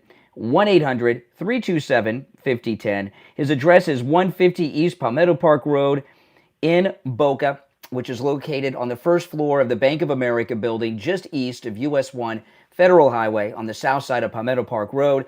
And you can find both William Youngerman's address and phone number on his website, williamyoungerman.com. All right, William Youngerman, we will talk tomorrow.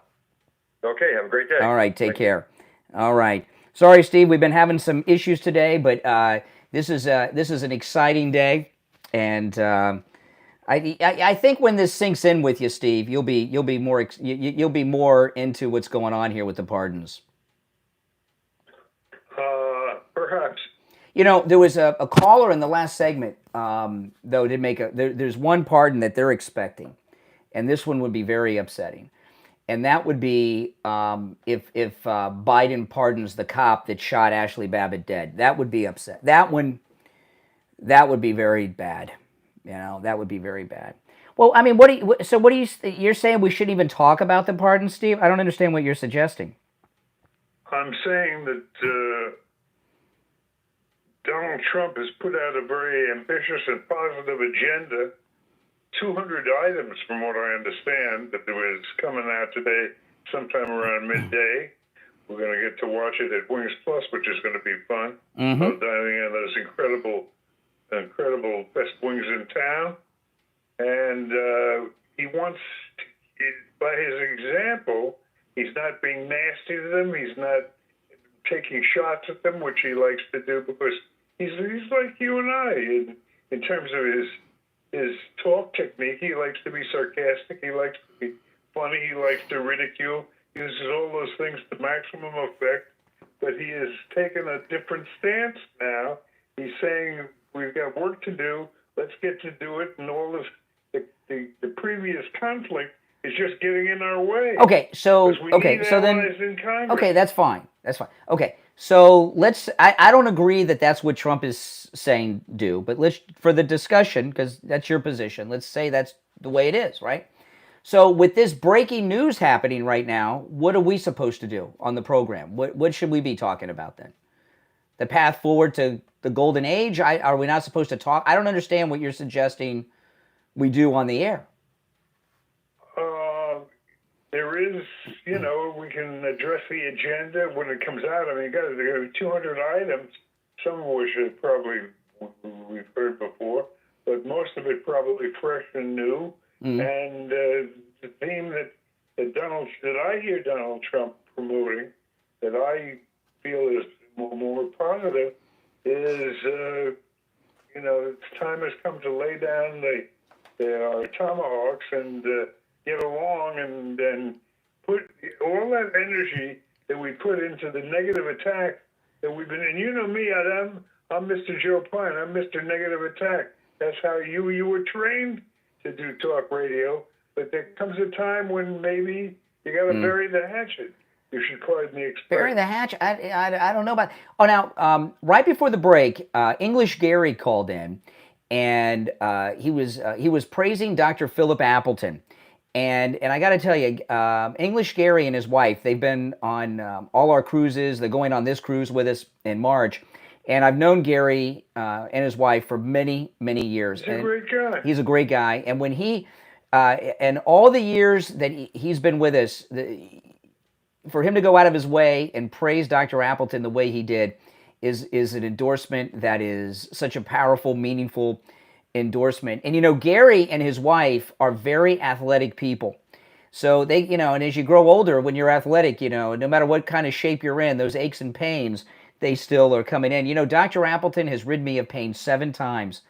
And I don't know what I'd be like if it wasn't for Dr. Appleton. Steve, I'd be in so much pain, I wouldn't be able to stand up if it were not for Dr. Appleton and his laser away pain treatment. Listen, take my advice, take the advice of Gary. Go see Dr. Appleton. Remember, appointments are not necessary. Walk-ins are welcome, even on Saturdays. His number, 954-973-0710. 954-973-0710. And online, AppletonCairo.com. Go see Dr. Appleton and say bye-bye to your pain. Well, you know, Steve, President Trump said that the agenda is going to start at about 2 o'clock today. So, you know, we got to get through all the ceremony. He's got to get Biden and Kamala on their planes and out of D.C. and then the agenda is going to start to happen, and it's going to be big. I am expecting, and maybe you are too, a big immigration roundup at some point today. The way Holman's been talking. That's how it's been promoted. There's no question of that. Yeah, and I think this talk about Chicago very well may be like a military maneuver, like a distraction. Have all the liberals look. Make it clear that Chicago is just the first step. That they plan on going to other places today as well as Chicago. Yeah. So I was watching this morning before I went on the air. The Associated Press, they interviewed this woman who is teaching migrants on what to do if you get the knock on your door from immigration. And none of it involves surrendering. It all involves asking for warrants and talking about your rights and all this kind of stuff. If these people are so interested in the rule of law, why are they here? They're all illegal. I mean, I don't think Tom Homan's going to wait around for that. It's, you know, this is insane. No, I think I take Tom at his word. Oh. I think what you see is what you get with them. You know, yeah. No, that's all right. The team that Trump has put together is so different than the first team. You know, it's there were some competent people there, but there were a lot of the people that were with Trump in the first term are like permanent political Washington people, which are like college professors, do-nothings. The people he has now are doers, like Homan and Bondi and all of them. These aren't people that sit around and talk and worry about red tape and bureaucracy. They just do stuff, right? You know what I mean? They're people that we would call them mess kickers. Yes. They're people that know how to shake things up. Yeah, exactly. You know, so I just have a feeling that, you know, President Trump, if you notice his speech, did you catch the rally last night with Trump, Steve? I caught everything. Oh my gosh, that was so great. But if you notice, he came out really early for Trump. And I think the reason he came out early, he wanted to get to bed early and be well rested because he's got a big day today. And and President Trump, he's great at many things, but what he's best at is marketing and media manipulation. So I'm expecting something big. I'd rather call it communication. Well, he knows how to take command of the news cycle. That's correct. He knows how to communicate his ideas to the people that work for him. And if you think these pardons and Biden, you know, like I said, we're still waiting for the pardon of his brother and sister. There could be a pardon for Jill Biden in the mix. We're waiting for that today. No matter how outrageous the Biden pardons are, okay, we're going to get some really good pardons today from Trump. right? I'm not just the J6 prisoners. I'm hoping the pardon will come today of that grandma that Biden put in prison for praying in front of an abortion clinic. That's one I'd like to see. You know, that's So there's some really good pardons coming from Trump today. That we'll celebrate those. Now I want to remind everybody about Wings Plus. Now, Steve and I, we don't do a lot of appearances, and I don't even think, Steve, we've seen each other in person since the cruise. So we don't even make appearances.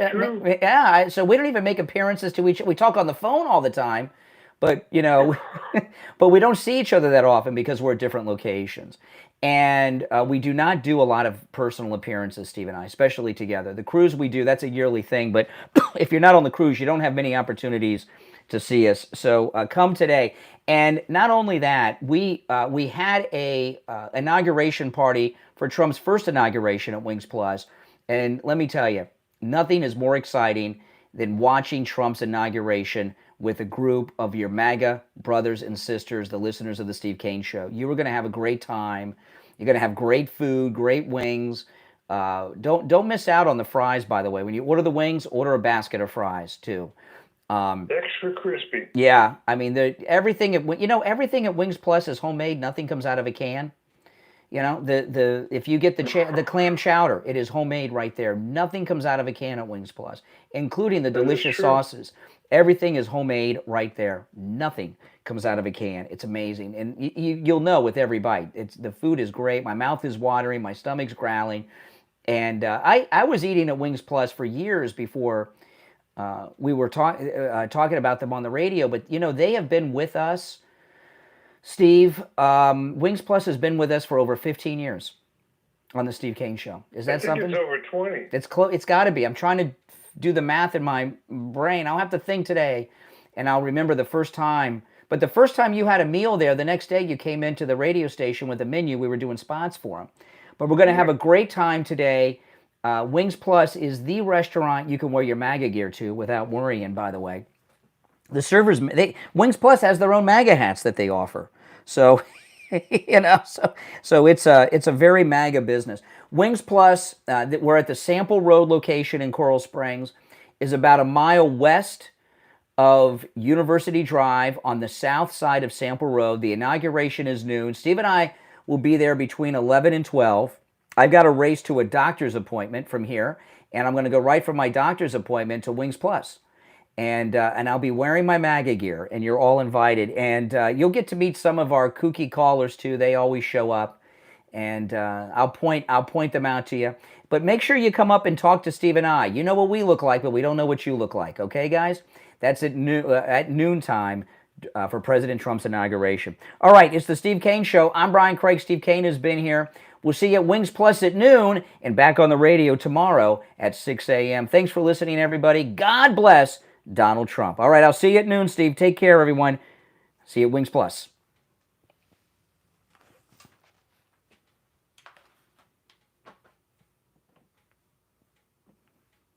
All right, we're clear. Hey, guys, thanks for watching. I do have a doctor's appointment this morning, so I do have to run. And when I scheduled the doctor's appointment, I did not realize that it was going to be right before the thing. So I'm in a time crunch. I'm going to go to the appointment early and get in early. But you're all invited. I hope to see you all at Wings Plus. We're going to have a great time. It's going to be a great party. If you're new, make sure you subscribe. And if you're already subbed, do me the favor of liking the video. All right? I will see you